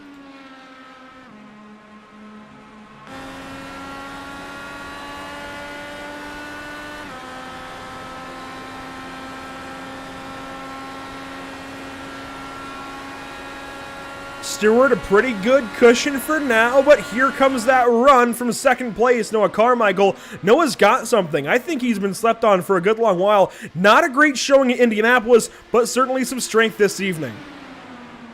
Brendan Madonia, fourth car in line. Looked like he was going 250 miles per hour at the end of the back straightaway. With the run that he had, my goodness, here comes Carmichael. We talk about potentially picking a favorite. Carmichael's going to be on my list. These three at the front three have been some of the fast three. If they can hold it down low off the corner, Stewart to the lead. Madonia going to follow through for second using the top side. Here comes Skipper back into the show. First time we've seen that 14 car up with these guys in just a little bit. And don't look now, but Rambler is right back on these guys' tail. Now, he's not back on the lead lap just yet, but it's not going to take much for him to get there. That said, he's on equal footing now after, that cycle of pit stops combined with that caution flag.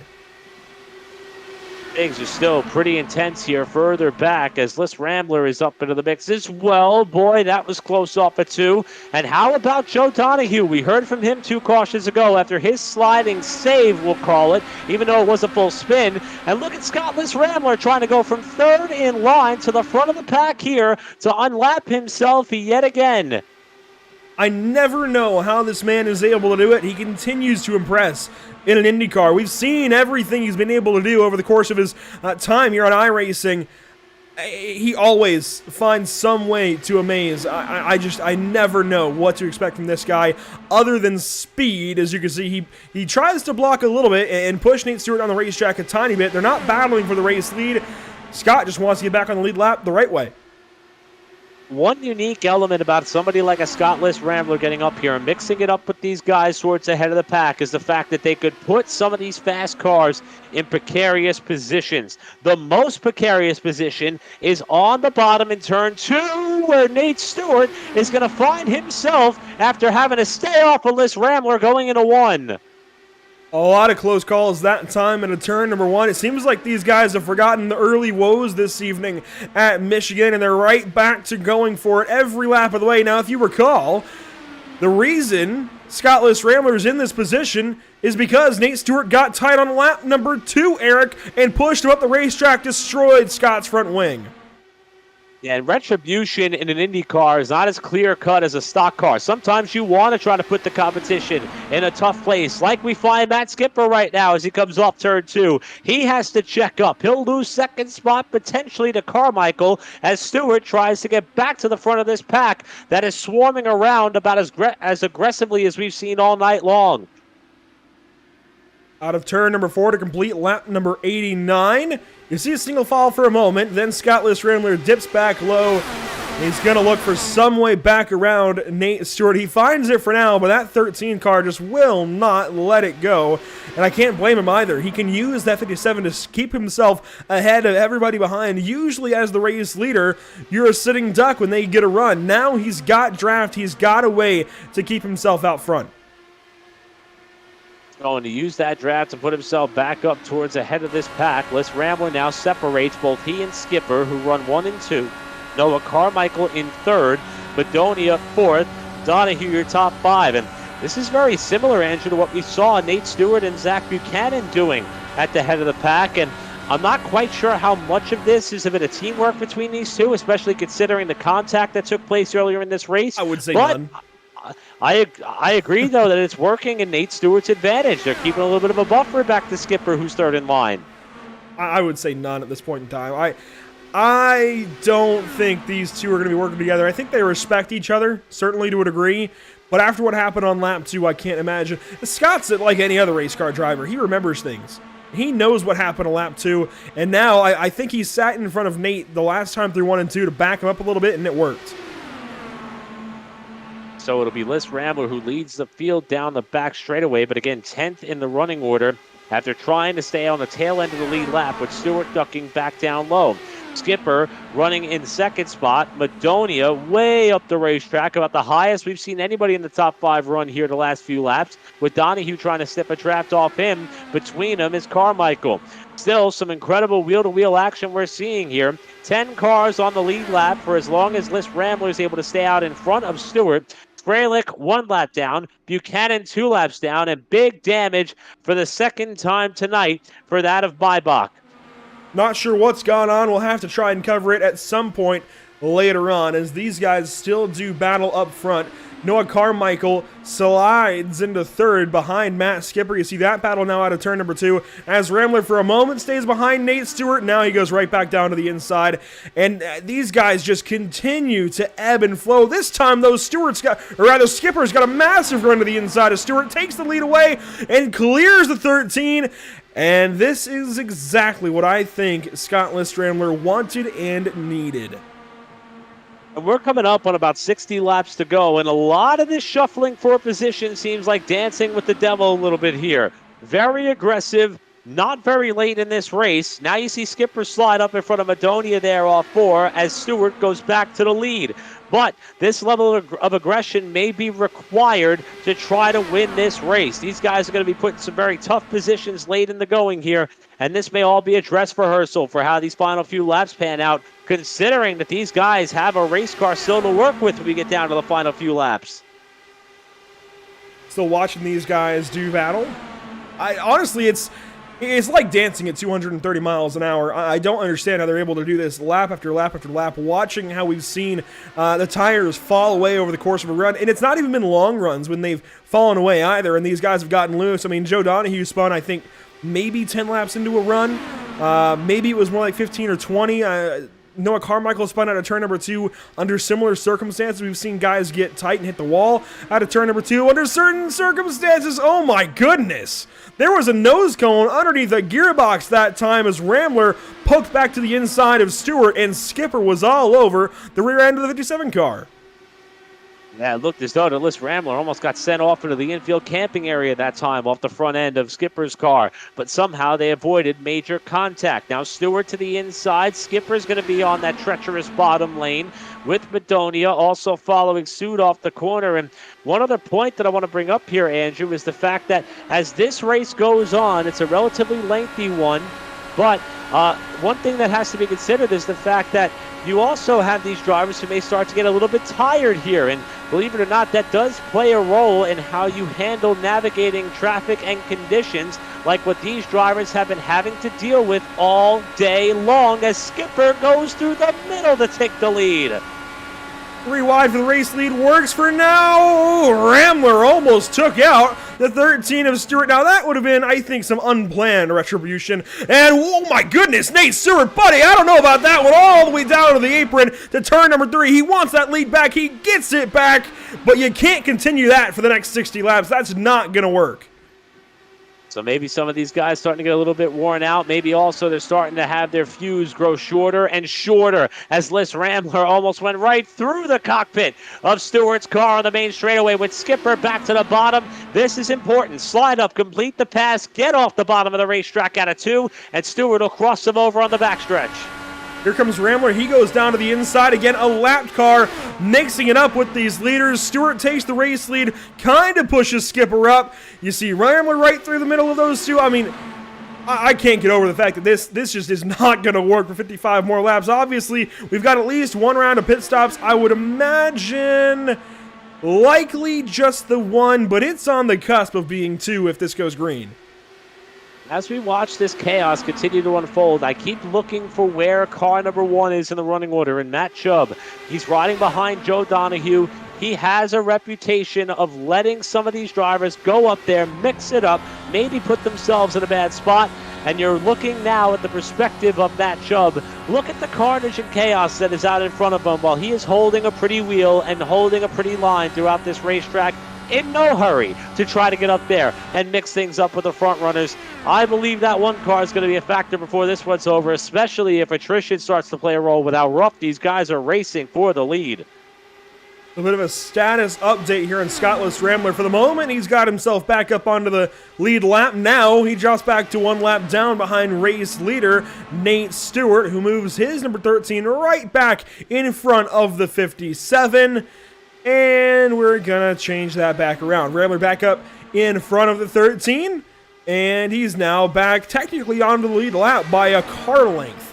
Literally a car length on that on lap 102. Technically he's on lap 101, but you get the point. As at the top 3 start to break away from the rest of the field. Carmichael in 4th, but Madonia has now put himself into a pretty good spot in the top 3, hanging on with Matt Skipper, and he's using the top side, something Rambler was doing earlier on. I think that top is the way to go. Because not only do you have the momentum of being able to keep your foot in it throughout rim riding, but you also get a pretty good run off the corner, and then you benefit and reap the reward of the slipstream in the draft of the car ahead of you if you're not leading the field. So Madonia is trying to make that top lane work. He's going to pull up alongside a Skipper for what will be a fight for second, and with a couple of cars out in front of him, he should be able to complete this pass while Stewart tries to put Liz Rambler 1 lap down yet again in 3. There's a car on his own up ahead. I do believe that is Andrew Maybach, and it is in front of our race leaders. That could play into things momentarily. I would say in a lap or so, maybe a little bit longer, as Rambler gets that spot back for now, back on the lead lap. If a caution were to come out right this moment, he's back on the lead lap, can pit with the rest of these guys. If not, he's got to take a wave around and get back on the lead lap and hope things go his way. But I don't believe that wave arounds are handed out when you're just 1 lap down. I do believe you've got to earn your way onto the lead lap the hard way, and that's why Scott's trying to do this. He's got it for the moment. Meanwhile, problems for Jake Walsh. He's in the pit lane. Jake Walsh, who led at one point in this race and was up there towards the front of the pack by getting off pit strategy, has now come down for service, and with 50 laps to go, I don't believe he's going to be able to make it towards the end, as we've seen the pit window be about 40. Wow, that was close there with the lap car. Maybach, I think, trying to get out of the way. I don't think he's got damage. He might, actually, considering his car has been destroyed at some point with the damage. He must have damage, because that was far more sketchy than it ever needed to be. And look at that car up the racetrack. Yeah, that's certainly not handling as it should be. So problems there for Maybach. He goes an extra lap down. Now 8 laps down, is that? No, 6 laps. Yeah, it is 8 laps down to the race leader. 6 laps down to his next competition, which happens to be Zach Buchanan. Now, I'm not sure, Eric, what's happened to the Ford car, but he is well out of this one at the moment. Not quite sure what happened to a guy who was up there mixing it up with Nate Stewart for the lead and shuffling the top spot over lap after lap after lap. And he finds himself now in a bit of trouble here with the laps clicking off as fast as they are. But on the opposite end of the spectrum, How about the guy running up in 4th place? Last time we saw that car, it was destroyed in a crash with Corey Rexford off turn 2. Looks like Reed Sweeney was able to use the quick repair. He's gotten himself back up into the top 5, and now trying to work the low line here on Brendan Madonia for what would be a race for a podium spot, putting himself in prime position maybe to grab himself an oval victory for the first time this season. Something important that we're starting to see is comers and goers throughout this race. Now, Nate Stewart's been out front a lot this evening. I wouldn't put him in that category. But certainly I think Matt Skipper, Brendan Madonia, Reed Sweeney are the comers currently. Noah Carmichael, Joe Donahue, they seem to be the goers at the moment. And you could maybe, if we were on a long run, put Jake Walsh, Zach Buchanan into that category, but we haven't seen them up front the entirety of this run or in this run at all. So we're starting to see that big dynamic that we all want to see and need to see in NASCAR races that we've kind of been missing over recent years, rearing its head now in an IndyCar event at the Michigan International Speedway. Who'd have thunk it? But we've got some fantastic racing shaping up, a lot of strategy to be had over the course of the next 40-some laps, almost 50 left to go. As we start to watch this race continue to kind of build its own complexion, we mentioned on the last yellow how hard it was to pick favorites, and I'm going to have to put Nate Stewart at the top of that list. And even though he's been in this fierce, grinding fight, whether it be with Zach Buchanan for the lead or with Scott Rambler to keep him a lap down, Stewart appears to be one of the few who could put that car anywhere at a moment's notice, get the job done, and stay up front. Minus the comeback from the penalty, that 13 car has pretty much been up towards the head of the pack all night long. And it's going to take somebody with a lot of muscle to get him out of there. And even Scott Rambler, who's someone who has been dominant in this series before, has not been able to find a way to get by him and stay ahead of him. And he's actually, maybe even in some sense, kind of helping Stewart retain the top spot, with them still shuffling the head of the line back and forth between each other. I do think he's absolutely helping Nate lead all of these laps. You see now up to 62 laps.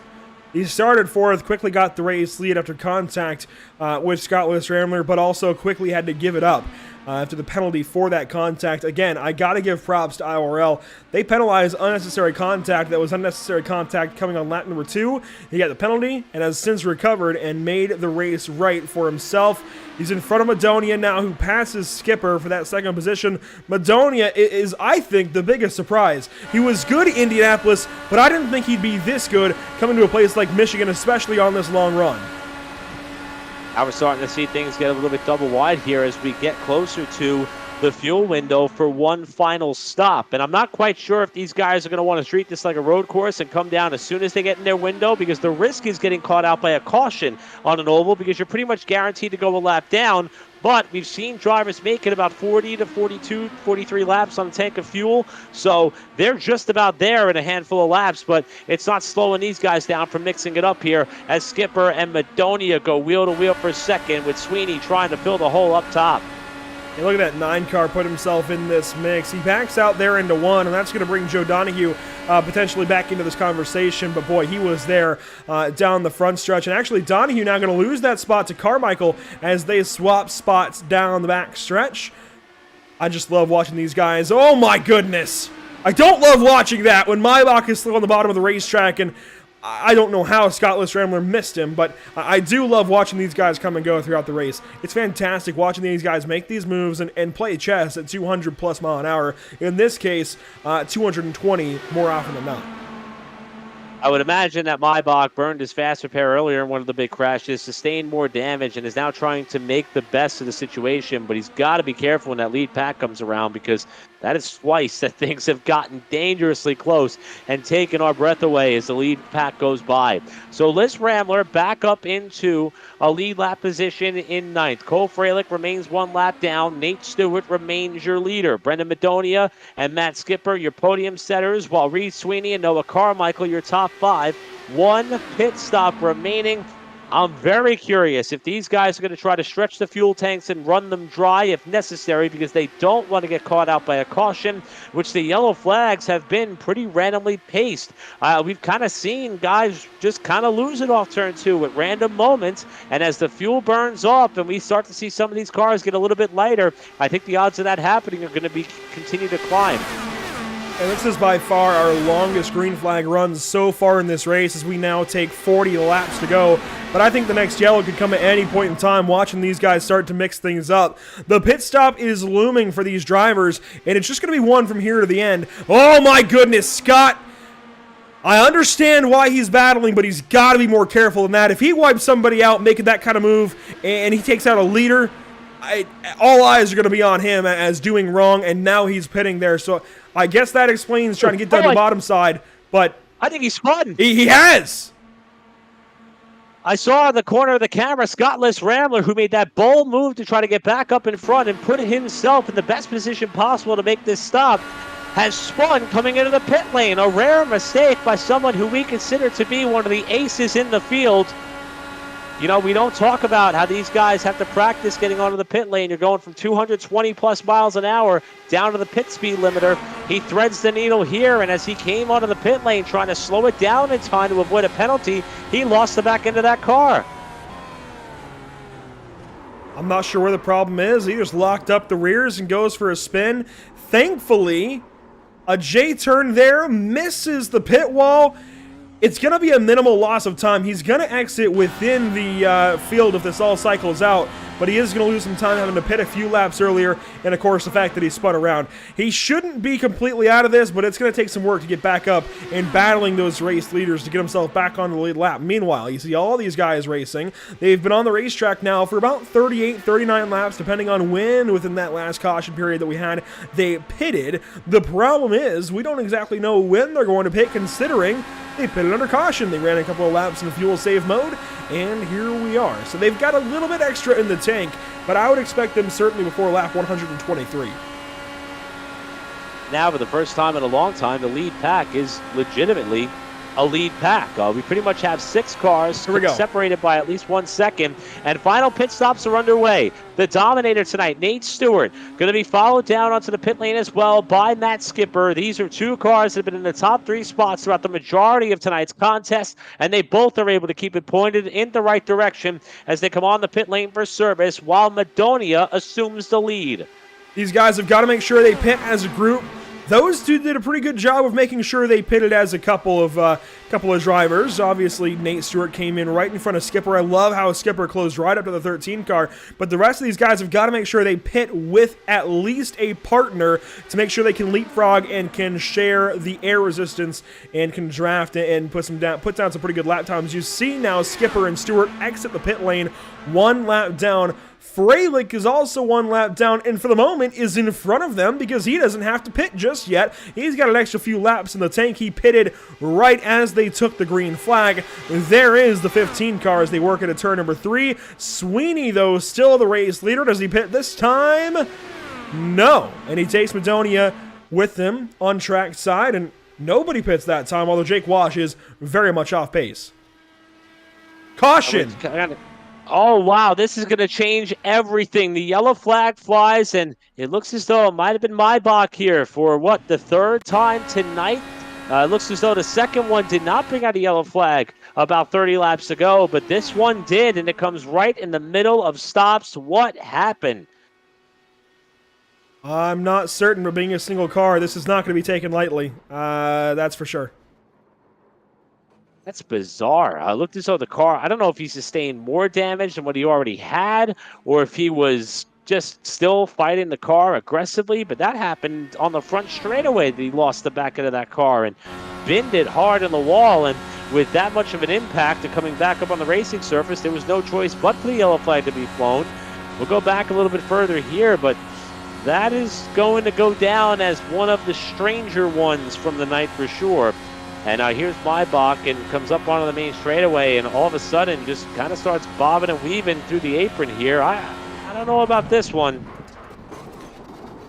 I don't know, based on the wheel inputs, that's necessarily intentional, but it's silly nonetheless. I'll hold some of my James Hunt-esque comments back, but it's silly to have a single car caution at this point in time as we're getting pit stops from the leaders.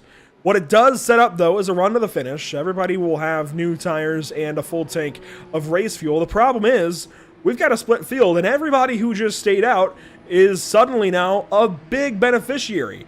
Cole Freilich, your first car, 1 lap down. He's in 7th. That means we only have 6 cars left on the lead lap, those being Reed Sweeney leading, then Brennan Madonia, Joe Donahue, Noah Carmichael, Matt Chubb, and Kyle Cuthbertson. So we're going to have to see how timing and scoring kind of works itself out here after this lead group comes down the pit lane. And what a turn of events for Reed Sweeney. We saw that car virtually destroyed. He worked his way through his one and only fast repair, and he and Brendan Madonia, along with Joe Donahue, who's also had his own problems here tonight. And we also have Noah Carmichael. Oh, Donahue overshot his pit. He's got to back up. Everybody else appears to have gotten in their stall properly, but just now Donahue's getting on the jack, and Sweeney looks as though he's going to have a picture-perfect stop and be the first off the pit lane. So Reed Sweeney leading the way back onto the speedway, brings Madonia in second, Matt Chubb in third, Carmichael, Cuthbertson, Donahue, the rest of your lead lap contenders.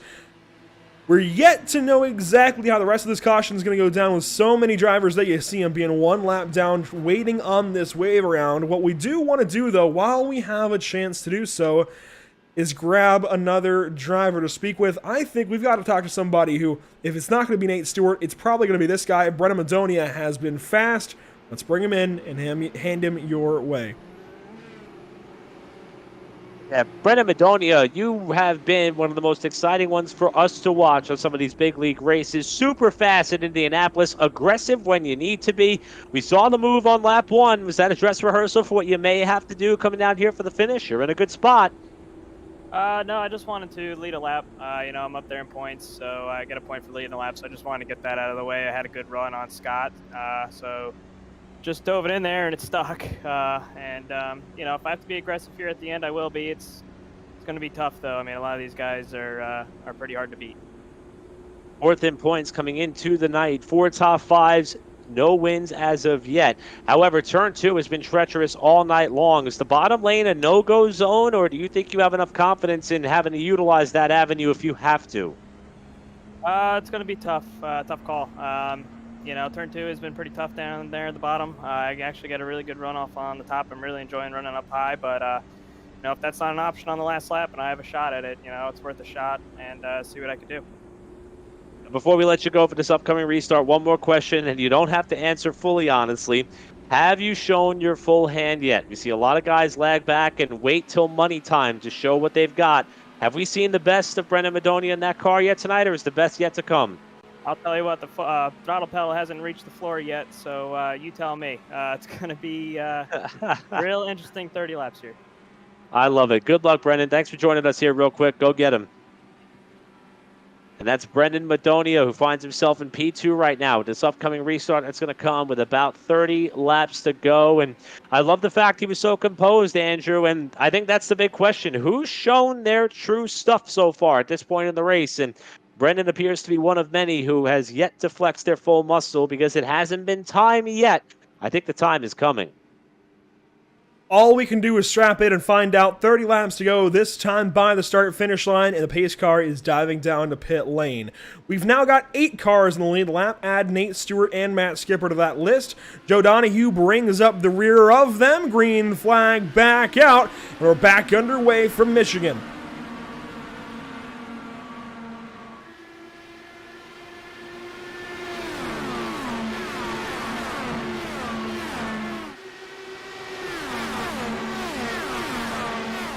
Buchanan only is just making his way back onto the speedway. No, he's making his way into the pit lane to take a stop. He's 1 lap down, trying to exit before he goes 2 laps down. In all of this, it would be huge if he can do so. We'll find out here in just a moment. It looks like his pit stop a little bit long. He's exiting. He has just exited the pit lane as the leaders come by the start-finish line. Watch on the inside of the racetrack as Madonia takes the race lead. There goes Buchanan, getting put 2 laps down. The 4 car is a good ways out of this. It's going to take a lot for him to get back into this race. Meanwhile, Madonia, Sweeney, your race leaders, Chubb in 3rd.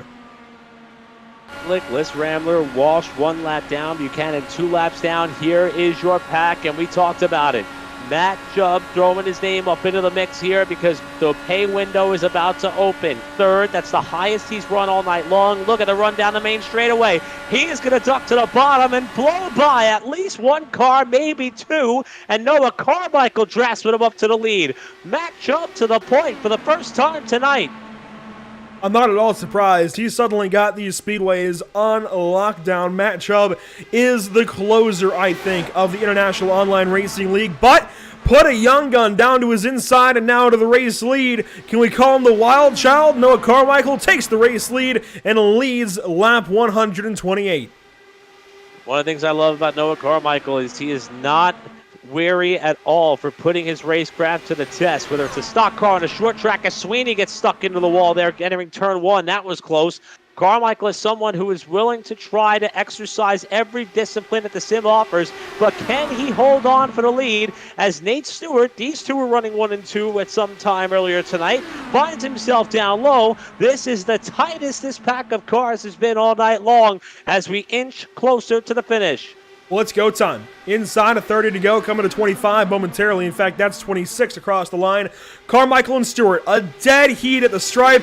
Carmichael takes the race lead for a moment down low. Now, worth mentioning about Chubb is that he finished third here last year in this race. He knows what's up on a speedway, but he usually has to come from behind. I want to see that guy go up there and take initiative like Nate Stewart just did, taking the race lead back on lap 130. Yeah, that's something that really is going to have to matter here, and there's a couple of variables in the mix as well. I mean, you're starting to see Colt Freilich get up there towards the front. He knows he's got to get back on the lead lap. Scottless Rambler not that far behind. Here comes Freilich down low, going to try to take that over, and everybody appears like they know that at this point in the corner, you got to start moving up. Otherwise, that transition off turn 2 is going to catch you off guard. Been a while since it's happened, but now these guys are pushing hard. I think the odds are going to go up for turn 2 to bring us some more carnage. Freilich leads the train, not for long. Stewart back by. Stewart still the leader. Nate Stewart back in front of Cole Freilich. These two very familiar with one another. Freilich down to the inside, though. Now, again, this is not for position. It's the same battle we had earlier on, just a different name, trying to get his lap back. This time it's Cole Freilich as opposed to Scottless Rambler. Rambler's got to work his way back through this field. Here he is back behind Matt Chubb, who runs 5th. So that kind of gives you perspective as to where this 57 car currently resides within the field. He's moved up, but he's got a ways to go if he wants to get up there and battle with Freilich for the first position, 1 lap down. That said, this is an IndyCar league. Lucky dogs, forget about those. He's going to try to get that lead back up towards the front of the pack to put himself on the lead lap, but Matt Skipper's got other ideas. He goes to the actual lead of this race and will try to lead the pack off turn 2. Whoa! He slid way up in front of Freilich and forced him to pedal it while Stewart still charges down low to try to get the top spot back. Lockstep formation through 3 and 4 now. We're getting closer to 20 laps to go. Time is ticking away. We're into the final 50 miles from the Michigan International Speedway. Thank you so much for joining us this evening on Pit Stop TV. A big shout out to all of our partners quickly: Tucson Sound Art, Race Pace Setups, Permanent Makeup and Cryo in Maine, BAM Racing Videos, and Whiplash Media, bringing you the sights and sounds of the International Online Racing League. Freilich dropping back a little bit. Now our race leaders can properly do battle, and they're doing exactly that. Side by side, Skipper trying to take that lead away. On the preferred line, but Stewart's able to send it in deep on the bottom of the racetrack. As a race like this starts to unfold, you start to see some visual cues of the intensity ratcheting up, as if how close the pack is running, as if how close these guys are when they're starting to make their moves. Ooh. Really starting to see these guys wash out wide off of turn 2 as Freilich squeezes through the middle to get back on the lead lap. That was the closest we've seen a few cars come together without crashing, and Freilich is back on the lead lap, but for how long? And Cole Freilich is turned, and that is inexcusable. Carmichael, Skipper, involved. Freilich got to the point, and Nate Stewart got into the back of Freilich's car after he tried to get down low and defend the inside lane, and we just tore up 2 lead lap cars and a very fast Cole Freilich, who is trying to battle back. Carmichael still pinned up against the outside wall. Skipper with major damage, and boy, Freilich made what could have been the move of the race if it had panned out differently later on tonight. He got that 3-wide run here. While the leaders were battling it out heavily, Freilich in the black and red car is going to squirt through the middle. And then this crash happens at the end of the back straightaway. It's a miracle that both Freilich and Skipper did not touch tires. And then as they came off of turn 2, I think Freilich tried to shut the door on Stewart, and they came together. To be clear, I like all three of these drivers that kind of get this thing started, especially Cole Freilich. He's with the Pit Stop TV broadcast team. But that is inexcusable. And I think this is the wake-up call that we don't need to be having lap-down cars battling with these guys for the race lead. I don't care if it's realistic. I don't think this helps in any way, shape, or form. It's fun, it's exciting for the moment, but as soon as it goes wrong like this, it takes somebody out of a great chance to fight for the race lead. We've seen it happen before. We see it happen again, unfortunately. I hate to be so down and I guess negative Nancy about it, but I mean, Cole Freilich, that block is silly. Nate Stewart holds his position as he should, and we should not be wadding up 3 cars on the outside of turn number 3 like that for no reason, one of them being a lap down. There's just no reason that wreck should have happened. It's so unfortunate for these guys, and that's what annoys me. I'm not even mad at Cole Freilich. He's racing to keep his race alive. It's just unfortunate that these guys are victim of circumstance, and now we've got wadded up race cars, Matt Skipper and Reed Sweeney especially, or I don't even know. Was that Reed Sweeney? No, it's Noah Carmichael. It's just silly. I have to say, I understand the level of necessity for Freilich to try to shut this door, but he did so in such a way that it broke his momentum enough for Stewart to really have nowhere to go. I mean, Stewart really couldn't react drivers right because up top was Skipper. There was nowhere to go drivers left, and he kind of just had to stay the course and allow the nose cone to catch the back gearbox of Freilich, and it's pretty much a miracle that Stewart was not swept up in that crash as well. I mean, this is going to be one of our best looks that we have here on board with Cole Freilich, looking back at Nate Stewart, who is going to be on the inside. First off, I don't know how in the world Freilich knew that he was clear at this point. This is going to be really close. We'll slow it down for you as he chops across the nose here to try to break that run that Stewart had on the bottom of the racetrack. When he does that, though, the car gets a little bit squirrely, and the momentum comes right back into the hands of Stewart, and he's going to drive right into the rear gearbox of Freilich's car, and around he goes. Nate Stewart holding his ground is certainly par for the course with his personality, and I can't blame him for doing so. I've already said it, and I'll say it again. I think that's an incident that just doesn't need to happen. Whatever the fix is, I'm sure it'll be figured out in the days to come. It's not going to happen right now. What is going to happen right now is we'll take a live look back at the race leaders under caution flag. Pace car lights are still on. I'd imagine we're taking a look at this if we're admins here. I'd imagine that things getting looked at and weighing the possibilities of whether or not to give a penalty for Nate Stewart. I would, if I had to guess, that would be my guess as to why we're still. We took a lot of replays there. I'm surprised we're not green flag yet, and I think that's why. Yeah, and I would almost dub that a bit of a racing incident. You have a car that's trying to get back on the lead lap, who's being aggressive, trying to work both lanes. And as you mentioned, that's the position that these drivers have put in here, understanding that these guys are following similar rules to what the NTT IndyCar Series has under their belt. In this, the year of 2021, they don't give any free passes. It has to be earned back the hard way. We saw it bite Scott Dixon and Alexander Rossi in this year's Indianapolis 500. So the authenticity of the series, I'm a fan of it, but oftentimes it puts you in these positions, and it looks like Nate Stewart is going to be penalized as he is now pulling down to the inside and going to be coming to pit road. He's not coming to pit road. He's letting the entire field go by. I'm very surprised there. Very, very surprised there. He was the race leader. In my mind, he's got the right to hold his ground. But hey, difference of opinion, and admins are looking at this, and they're the admins of the series for a reason. Our job is to sit here and cover the race, and you know what? If that's the call, that is the call. And Nate Stewart has been sent back to the 7th position. We've seen this before in this race, though. Stewart's got the car to fight back through this field. He's got whatever figured out, and he absolutely can do so. We will see Brennan Madonia lead us to this next green flag, and there we go. We see Scott List-Rambler get a lap back. I think that is the best immediate fix, absolutely, to what we just saw into turn 3.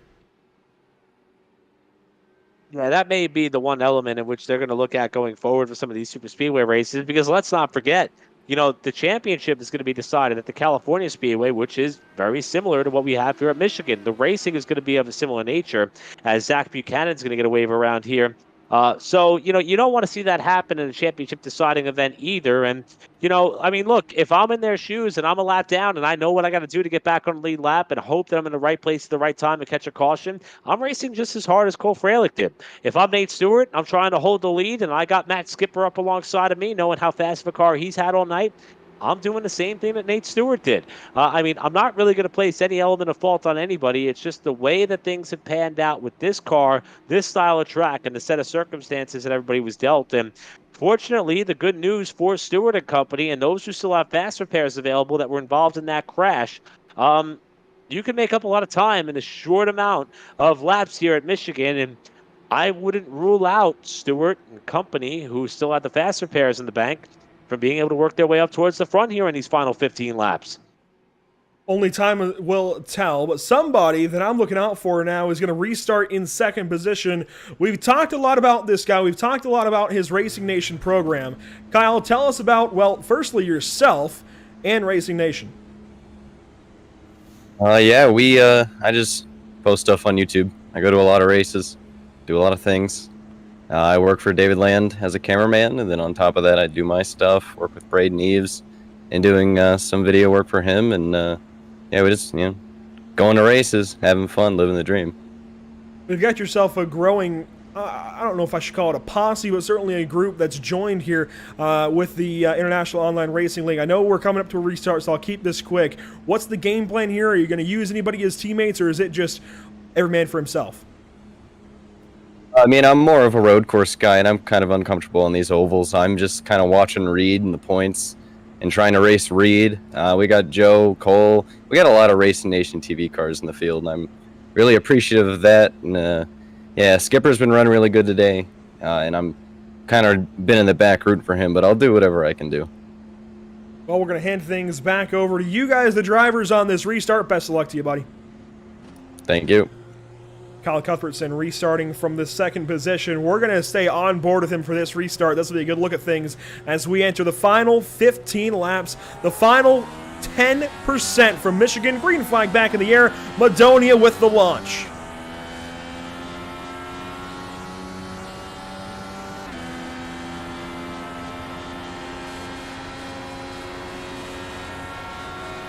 Kyle said he wasn't totally comfortable, but he digs down to the bottom side, is going to take the race lead down the backstretch and bring Reed Sweeney along with Madonia fighting up top, but it's not going to be enough, at least to turn 3. Cuthbertson now being able to use that low line to his advantage to move up to the top spot. Sweeney down low, and Madonia, who, remember, he told us in the interview on the caution prior to the most recent one that he has yet to put that throttle all the way to the floorboard. The time has now come to do just that. Also, some newcomers up towards the front of the pack here. Scott Liss-Ramler, as you mentioned, on the lead lap in 6th. Nate Stewart 7th. Skipper with the car repaired 8th. Zach Buchanan still 1 lap down. Noah Carmichael out of contention for this one in 10th. As the fight for the lead rages in 3, Sweeney to the point. Yeah, of those lap cars, Walsh is the only one that's still running, aside from Buchanan, who has got a great chance to get his lap back. We've got some, 13 laps to go as we take lap 143. Cuthbertson back up to the point, Sweeney along with, and Madonia sits 3rd. Who I'm looking at, though, again, is going to have to be Matt Chubb. Finished on podium here last year, won this year's running of the Indianapolis 500. He's got something in that one car. Cuthbertson is doing an amazing job protecting the inside lane. These are some new players we've seen up in 1 and 2. But Matt Chubb, first off, how in the world did he miss the big crash that took out Skipper, Carmichael, and company? But he's not only kept his nose clean, he's kept his nose in contention, and he's starting to pull up here on the front 3 as he rides 4th in line, with Sweeney using the bottom of the racetrack to close back up and go towards the head of the pack, if at all possible. Sweeney leads off turn 2. Side by side, Sweeney now on the bottom side, defending down there. I'm surprised by that as well, considering it seems like the top is better. But you know what? Cuthbertson mentioned just watching Reed and watching the points battle, maybe not wanting to play into that too much. And certainly it looks like he wants to race. Brendan Madonia might not want to race too hard with Reed Sweeney, as Sweeney's working to the bottom side once more. And Reed is somebody who should have had the Indy 500. One of the youngest, if not the youngest driver in this field, in my opinion, had it locked up out of turn number 4, and just unfortunate circumstances racing for the win with Rick Ray Vaughn. Unfortunately, took them both out of a chance to win it. Matt Schaub won it, but Sweeney played the game perfectly to the end of the race, which is huge for not quite a rookie, but certainly a young driver taking out a veteran. Cue the Jaws music, because the orange car entering your picture now is that of Nate Stewart. Remember, he had the lead and was penalized by virtue of his role with the crash involving Cole Freilich, and he is on the move. You're on board with him here off turn 2, cementing himself up to 3rd already with less than 10 laps to go. Cuthbertson leading, Sweeney down low, Stewart, the orange car, up in 3rd spot behind him, with Madonia trying to make the inside line work in that fight for 3rd place off 4. It is getting good here at the head of the pack. That number 34 right back to the top side of the chrome, red, and black. Number 9. And the Racing Nation 34 sitting on point once more, at least through turns 1 and 2. I feel like he's certainly got something going for him. I just don't know how it's going to work over the course of a short little run like this. It's not a long run, but certainly enough for the tires to fall off, as we've seen, and especially with this guy bearing down on this top 3, with Nate Stewart sitting here wanting to get up there. And Nate Stewart was supposed to run. He had qualified into Fast 9. He was supposed to run the 500. Other obligations, such as driving to North Carolina, came up for him. He couldn't make the race. That had to sting, but he's out here showing that he would have been good at Indy. Heard Brendan Madonia talk about how he loves running the high line as he blips out of the screen momentarily, reappears here at 2nd spot, and he is committed to that high side, but for how long? He's going to check up here. That forces Stewart to have to lift big time. Now he's going to go to the middle, nearly 3 wide for 2nd, with Skipper coming through on the bottom as well. Sweeney back to 3rd, Madonia the 2nd, Cuthbertson still the leader as this lead draft grows to now 8 cars deep, all vying for the win at Michigan. Oh, Sweeney had to check way up. He fell way back in that little group, and suddenly Scottless Rambler's in the top 5. Where did this guy come from? The Norton 57 sits behind Skipper for now, as Cuthbertson and Madonia run side by side. No sign of Reed Sweeney as he's fallen all the way back to 8th position. He's the final car in the lead lap now, even behind Joe Donahue currently, who's also sitting way back. You see his bright blue 16 back there. These guys have strung out as quickly as they got side by side, and now 3 wide for the race lead. Stewart through the middle. Boy, is he aggressive. Oh, but Cuthbertson starting to wash up wide. He almost got to the side of Stewart there as they came off of turn 2, and Cuthbertson cannot cement himself in front of the front nose cone of Stewart's car. Now double wide for 2 rows deep, but Cuthbertson is holding the lead in 3. This is incredible stuff from apparently a road course guy and Kyle Cuthbertson. 5 laps to go, and he's got a fantastic shot to win at Michigan. He's got something rolling for him, but now I think on the wrong side of that 13 car, he's going to have to check up. Nate Stewart should have the run. No, Stewart tries to crossover now on the inside of 2. He'll work back to the outside as Cuthbertson didn't quite protect it. Let's see, anyway, this race stays green. The way these guys are starting to bob and weave on one another, it's getting really, really dicey. Look at them fan out nearly 4 wide there, at least looking in 4 different lanes, while Scottless Rambler tries to work the high side. A number of drivers in this front group have come back from adversity. Whoa, through the middle comes Scottless Rambler, still 3 wide for the lead. They were 4 wide as Rambler goes to the point for a moment. Now Madonia takes over the race lead, but again, only for a moment. Cuthbertson way down low, 3 wide. Here comes Stewart on the outside. Rambler leads. The last time these two went at it for the race lead, Rambler didn't have a wing. This time, Stewart clears him, and we stay green. The top 4, I can't believe it. Don't know how they made it work, but they're going to survive the lap. Now it's Les Rambler in the draft. He ducks down low at the stripe.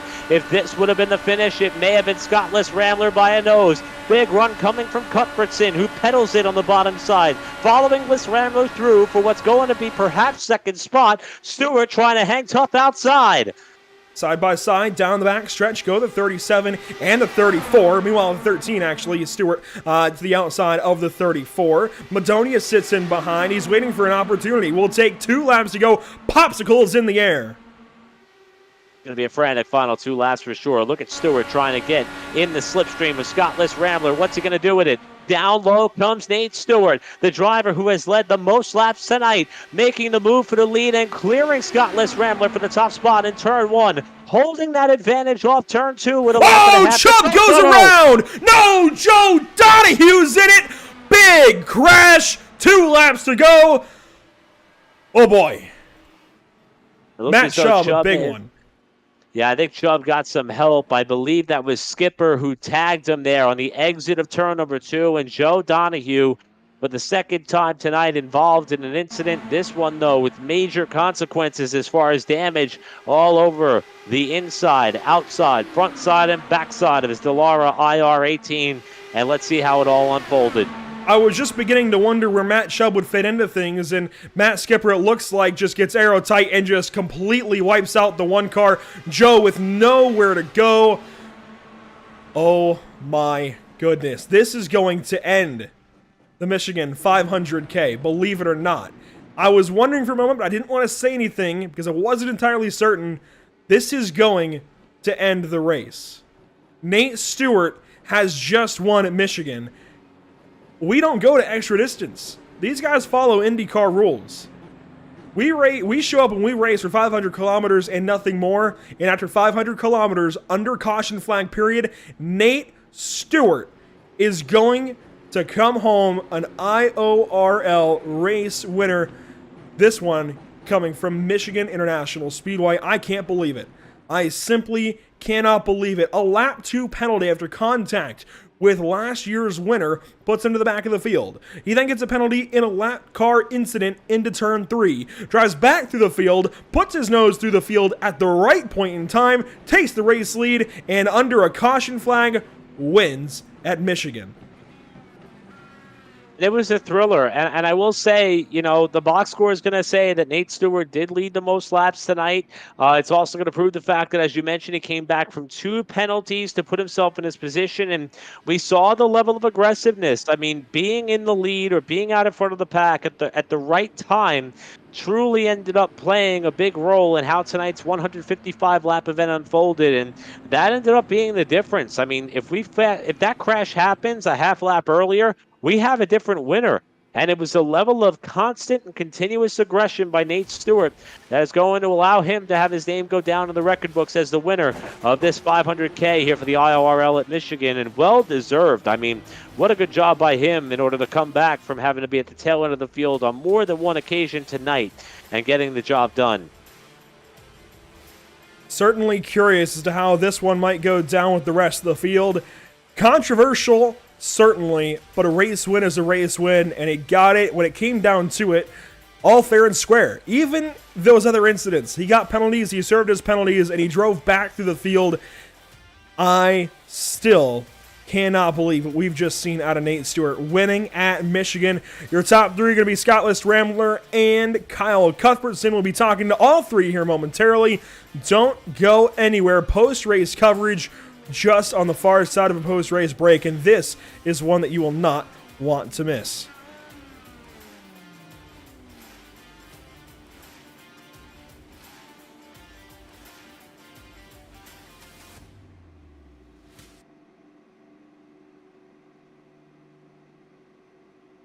After months of quarantine, we're all interested in how we can become our best self. The team at Permanent Makeup and Cryo is here to help you get the flawless makeup look every day without the extra effort or time. When it comes to your appearance, you deserve the best care that money can buy. Sound Art introduces an entirely new way to listen to music in your home. By combining the best of 2 products, a revolutionary high-fidelity, low-profile Bluetooth wireless speaker with beautiful artwork. Select from a library of artwork or upload your own photos to personalize your experience. Sound Art ushers in an era of invisible, beautiful, and amazing sound throughout your home and redefines your entire entertainment system. The need to reclaim your floor space and rid your home of unsightly speaker boxes that need to be bolted to the wall is now a thing of the past. Our canvas is printed on high-quality permalite by Breathing Color. And select from our gallery or upload your own. Standard sizes include 16 by 20 and 18 by 24 canvas wrapped. Custom sizing is available. as well as surround sound options.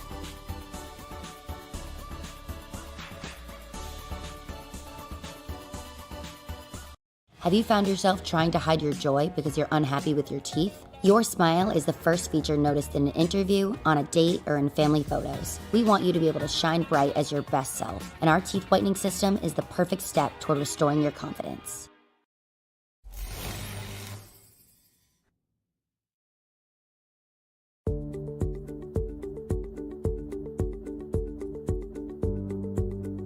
Sound Art is a product that is a speaker and it's art. We combine it together and we call it Sound Art. What makes it so unique that any picture can be your speaker? Sound Art gives you the high quality sound without the ugly speaker. This isn't a picture with a speaker, the picture is the speaker. Just imagine your wedding picture uploaded onto a canvas and now it's speaking 10,000 tunes. I mean, it's a very cool concept. What we like so much about it that you can take anything that means something very special to you, upload it on the canvas, have it hanging up in your room, your balcony, wherever you want to put it, and now it's a speaker. I mean, how cool is that? It's something that we have that and no one has. No one has this product. It's just a great gift to give anybody. It's just a neat concept. Around here we say, art never sounded so good.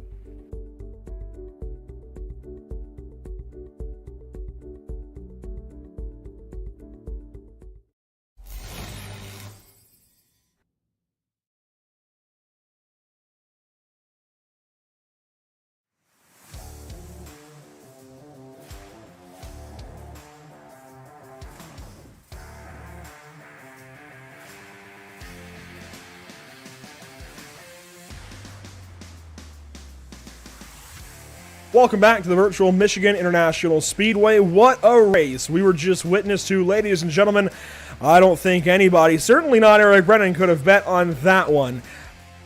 Wow, that's all I've got to say after what we just saw. The last 30 laps set up by a lap car having a problem down the front stretch, and it did not disappoint. But when it was all said and done, it was that orange number, well, visually 37, scored as a 13, that comes out on top. Somebody who's had a lot of recent success on the iRacing.com sim, and Nate Stewart. Buddy, I don't know how many times we were ready to write you out of this one, yet you seem to always come back. I shouldn't say seem to always come back. You did always come back, and you're the winner at Michigan.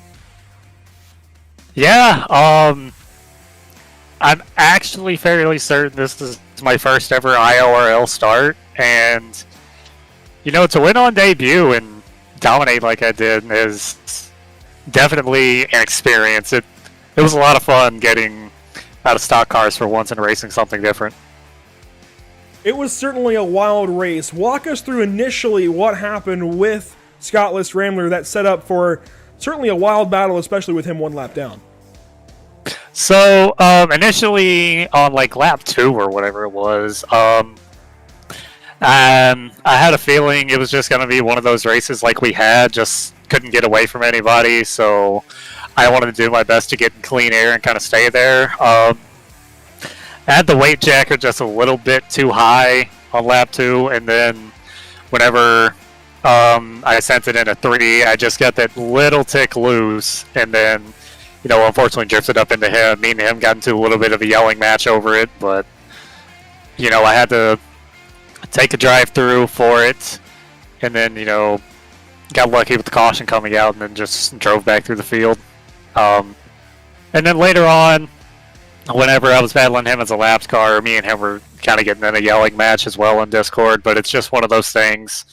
I'm glad he was able to recover and finish second, because he finished a lap down because of my mistake on lap 2, and he definitely didn't deserve to do that, so I'm glad he was able to recover and we were able to fight for a win. I think that's certainly admirable. Now, I checked up your stats real quick. You've made 3 starts prior, but they all came before June of 2019. The last time you raced here in the IORL was May 29th, 2019 at Texas. That said, I'm sure you've been in an IndyCar times since then. In fact, you tried to qualify for Indianapolis. What was different, though, from any IndyCar experience you had prior to going toe-to-toe with these guys, especially for 500 kilometers? This is pack racing.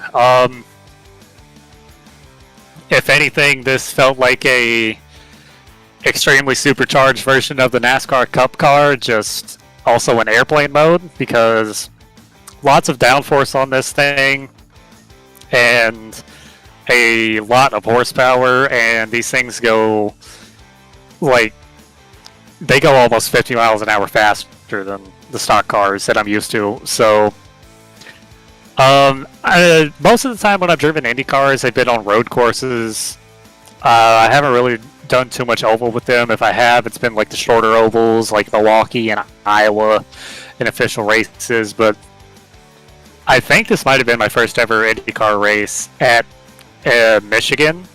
So it was definitely an experience. It was definitely kind of weird running up as high as I was. I'm not used to running that high because I'm used to running down pretty much on the first seam. So it's definitely it was definitely challenging, that's for sure. But I'm glad I was just able to prevail through all the challenges.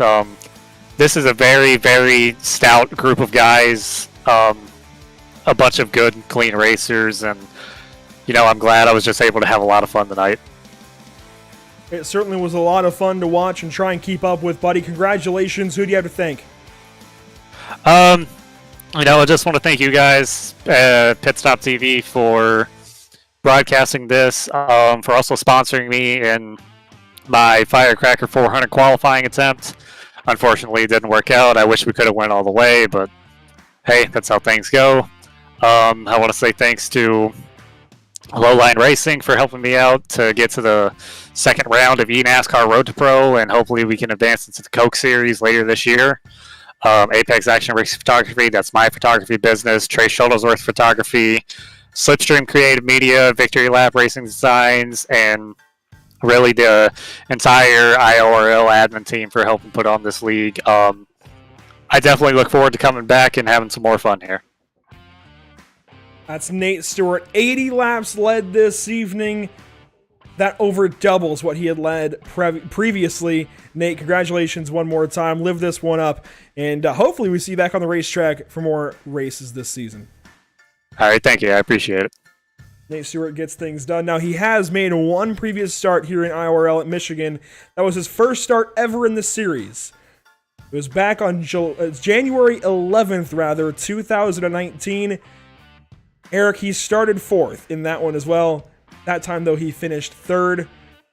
I'd say it's a pretty big upgrade for starting fourth to finish first this evening. 80 laps led, over doubles what he had previously led at 38 before this evening. So Nate Stewart getting the job done over this guy who, again, I wanted to write him out multiple times throughout this race, and somehow he just comes back. He never stops kicking. Absolutely, and I'll tell you, my first experience with IORL broadcasting on Pit Stop TV involved watching this guy, Scottless Rambler, today's runner-up. For lack of a better term, I'll say stinking up the show at Long Beach. And when I saw that you got pole tonight, which would be your third pole in 4 starts this season, I thought, oh no, here we go again. And it looked like it was going to be, kind of that way for you until lap 2. I hate to start with the negative, but if you can, tell us what happened between you and the eventual race winner, Nate Stewart, coming through 3 and 4 while battling for the lead less than 2 laps in. I was just kind of setting up to chill out there for a while and do what I usually do at the large tracks. I just wanted to lead a lap and then fall back and do my usual fuel saving strategy. Nate dove it down and got tight underneath me and slid up and took my whole front wing off. So got a little bit frustrated with each other there for a bit. Fell a lap down. Later on, I had to jump out of the session and actually go and try to fix another session that I was trying to run or trying to admin for. So that put me another lap down. And the rest of the race was just trying to battle back to get back on the lead lap and have a chance to even be where I'm at right now. Now, we did see you while you were at least 1 lap or maybe even 2 laps down, getting up there and mixing it up with the leaders. That was a big talking point here tonight. Guys like you and Cole Freilich, who's shown a lot of speed, kind of up there trying to win or get that lap back the old-fashioned way. I want to ask you here, before we get into how you ended up finishing second here tonight with an amazing performance, what are your thoughts on that? Knowing that we do follow the IndyCar Series rulebook to a T here at IORL, and the fact that you are kind of put in a position where you got to go back up there and earn it, and you were doing just that with some really nifty driving there late. Do you enjoy that facet of this thing here, or is that a lot of pressure to put on someone who's proven to have a fast car and maybe need a little bit more luck on your side and not have to be so aggressive to get that opportunity? What's your take? It really boils down to I made a couple of mistakes early on in the race that put me in that position, and just had some things not go my way, and I just had to find a way to deal with it the best that I could. And if I have to race the leaders while I'm a lap down, then by all means I'll do that. It's really easy to say, well, if I was in the other position of the leader, I'd just let the lead lap guy go and I'd draft off of him and save fuel, but everybody drives differently. So Nate and I were getting frustrated again with each other at that point when I was mixing it up with them a lap down. But when it comes down to it, Nate's a freaking awesome race car driver, and it's a lot of fun to mix it up with him. We may get hot-headed at the time, but at the end of the race we go back and look and say, dang, we both did a hell of a job putting these things where we needed to. I love hearing the mutual respect between you two, especially after the fact that things didn't start out on the right foot, and you eventually get back on the lead lap, as you said, and it comes down to a slugfest. We had 8 cars on the lead lap, all of which in the lead draft at one point, and you're up there with Nate yet again. And just judging by the way in which you guys were racing each other, it looked as though the slate was wiped clean. There didn't seem to be any bit of over-aggression or animosity based on what happened earlier in the race.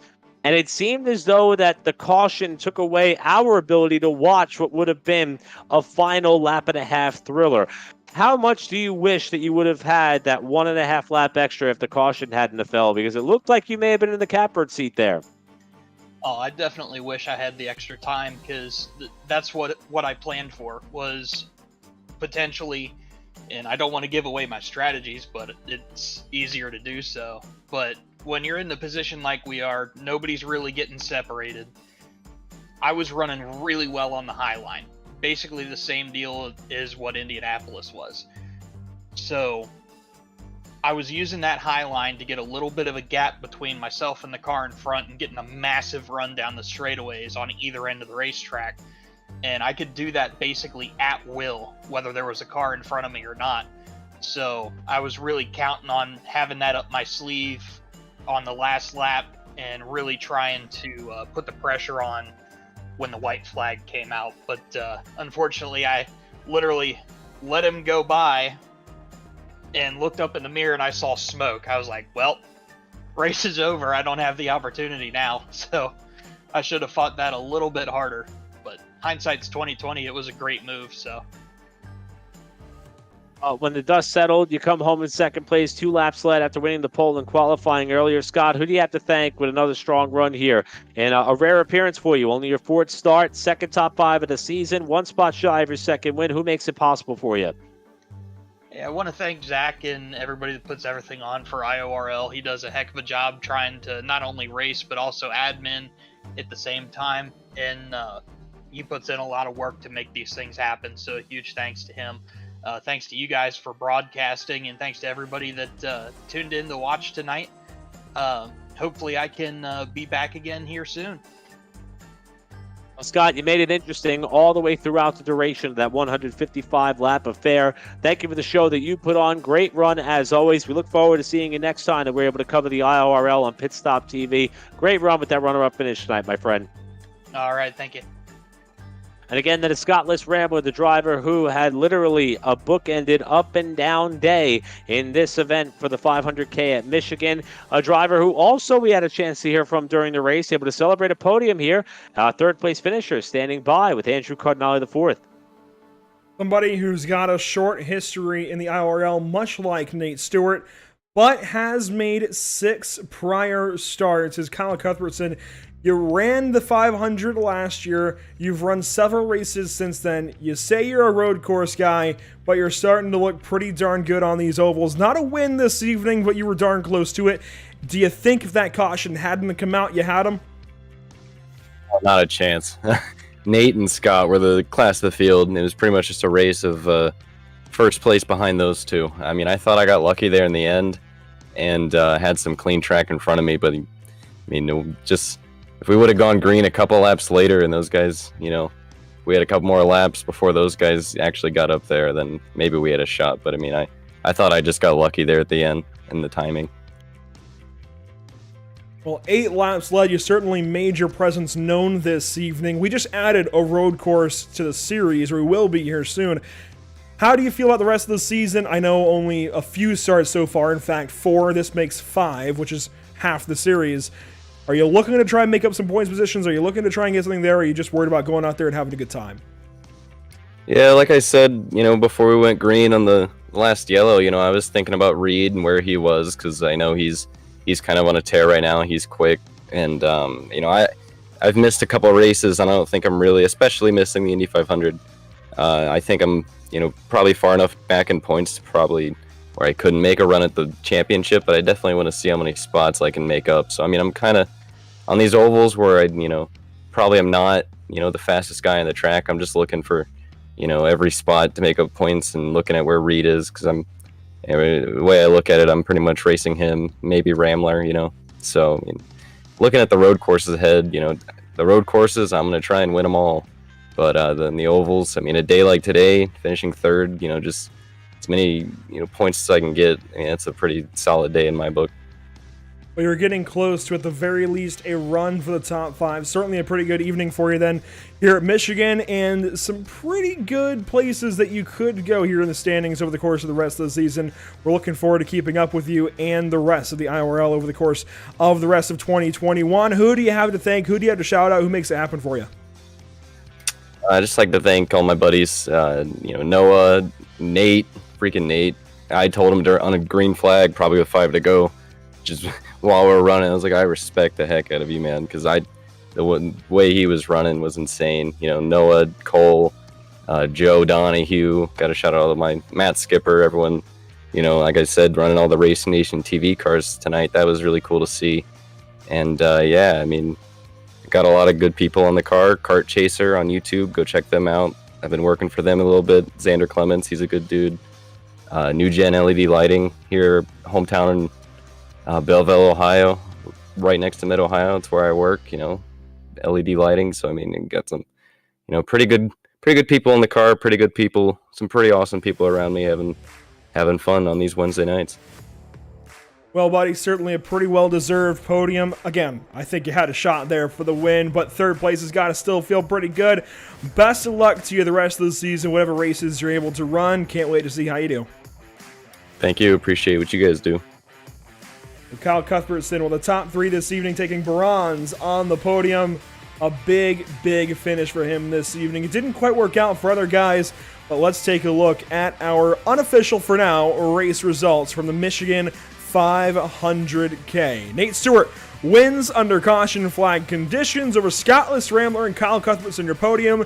The rest of the top half going to look like this. Brendan Matonia in 4th. He certainly had a shot to win. Reed Sweeney rounds up 5th. Matt Skipper 6th in his first start, along with Zach Buchanan in 7th. You'd have to wonder what Matt Chubb would have had up his sleeve had he not have gotten taken out there on the last caution and then speared like a top by our very own Joe Donahue. Chubb and Donahue finished 8th and 9th respectively, as Jake Walsh rounds out our top 10, 13 laps down by virtue of his problems towards the latter stages of this race. Final few cars in this field, Noah Carmichael, who really deserves a lot of praise here tonight based on the level of speed that he had. That car was top 3 pretty much all night long. Cole Freilich was up there trying to get his lap back the hard way, got turned around in front of the pack, finished his 12th. Andrew Maybach in the 13th, and Corey Rexford 76 laps down, 14th in the final car in our grid tonight. Certainly not the night that some of those guys wanted towards the back end, but with only 14 cars, somebody is going to have a bad luck story. Somebody isn't going to be able to have the night they wanted. It was a good race, though, I got to say. Only 14 cars, and of course Corey Rexford out of it before halfway. But I thoroughly enjoyed what we saw this evening. Great racing through and through. Whatever they've got is working here on speedways with the Dallara IR18, and that's been shown, I think. You can go back to the Indy 500. That's been shown on speedways, even in the real NTT Data IndyCar series. I think these speedway races are really, really good. It makes two of us, Andrew. I mean, look, I'm going to go back and watch this broadcast, if not later tonight, maybe tomorrow, for a couple of reasons. One, I like to critique my work. That's just how I roll. But two, I also like to kind of see how things started to form up, because when we come back to cover this series a short while from now, this race is going to be a true telltale sign to how the season finale is going to pan out. And, also starting to ingrain in my head, we've gotten so used to free passes, green, white checkers. The fact that this series sticks to the core of the IndyCar rules, it may have put us in some interesting moments as far as you and I observing, enjoying, and watching the race at certain times, but it's an element that all these drivers are well aware of. And it creates circumstances that we truly cannot have anywhere else across any other form of motorsports that we cover right now on the platform. And it's something that, now that it has been brought to the forefront, we know to look for it, we know to be aware for it. We also know why the level of intensity seems to be at a 9 out of 10 throughout the duration of even a 500-kilometer race. So I'm with you. I'm going to bed tonight entertained. I will give myself a little bit of credit. I think I called Nate Stewart the favorite maybe 3/4 of the way through this race, so I might have cheated a little bit, but I'll give credit where credit is due. Nate drove his butt off tonight, and he got the job done. Scottless Rambler's second best night. The finishing results rarely often dictate the true outcome or power rankings of an event. I think tonight the podium was made up of the three best guys who kept their nose clean or were fast throughout the entire duration of this 155-lapper. Certainly, I think a worthy podium, no matter how you cut this one down. Do want to mention a couple of quick updates from points. Rick Ray Vaughn still holds your points lead after missing this evening, but Reed Sweeney is up to just 41 points behind and closing. With 6 races to go, he's got an opportunity. He can still close in, so it doesn't matter how far out Rick Ray Vaughn has gotten. There is certainly time for Reed Sweeney to make up some ground and try to go for that championship. Brennan Madonia is certainly right there with him, only 5 more points behind, but the big thing is that Spencer Ray is no longer second place, missing this evening on a otherwise related trip, or otherwise unrelated trip. That's changing things up for second, third, and fourth. Spencer Ray falling back is big. Zach Buchanan, though, up a couple of spots. He moves into 5th. Matt Schubb falls 1 spot. That is oh so surprising to me, given the way that race was going, but it makes sense when you look at the final results. And, of course, Nate Stewart puts himself right into the top 20, even though he's only got the 1 start. So a lot moves around, a lot still to look forward to. And as far as Kyle Cuthbertson, we were talking with him about points. He is just 1 point back of 7th spot and within 11 points of the top 10. So he is close. Sorry, not the top 10, of the top 5. He is close, certainly, to some pretty big things this season, despite a pretty part-time schedule. A lot then happened this evening, and a lot is yet to come this week on Pit Stop TV. A lot going on. You can see it all here. You've got the Midwest Sim Racing Association Truck Series, only the second time that we'll have coverage of MSRA and their truck series presented by VFW. We're going to Pocono tomorrow night. Emerson Arden and Jacob Zala will have the call. Then on Sunday, we've got the North American Racing League Streamers Championship at 9:45 a.m. Eastern Time. A bit early here in the States, but it's going to shape up to be a fantastic one. We've got names. In fact, I can pull up the exact list. We've got some big names coming into this race. GT3 cars, Road Atlanta. It's always a fantastic combo, but especially when I give you this list of guys that are involved, it's going to get that much better. I'm not going to lie, I'm still looking for the link. I've got the website link. I'm going to try and pull that up for you real quick and tell you exactly who's in, because this I think is worth tuning in for. Matt Malone, Samp Soyd, Balkin, Dave Kim, and Dan Suzuki. Those are our 5 streamers taking part in this Sunday's event. They'll have teams of 6. That's 35 drivers all told. Again, Balkin, Matt Malone, Samp Soyd, Dan Suzuki, and Dave Kim will be racing here on Pit Stop TV at the Road, well, at the Michelin Raceway Road Atlanta with the North American Racing League. That's a prelude to what we'll see on Thursday night. It's coming up. Make sure to stick around. It's going to be interesting. We'll alternate between the MSRA Truck Series and the North American Racing League here soon. They'll both be on Thursdays. Make sure to tune in with us for it. We've also got the BRPI Racing Series from USA International Speedway down in Lakeland, Florida, coming up on Monday. Make sure to be there for it. And Eric, where can people follow along with Pit Stop TV to catch all of our updates? Well, fortunately for them, there's a lot of options. Also, fortunately for them, there's a lot of information that we pass along here. If you're a Facebook kind of person, check it out at facebook.com/pitstoptv/. That's my mom's favorite, have to admit there. She actually texted me as we went on air, said, oh, you're at Michigan tonight. You gotta love it. Thanks for watching, Mom.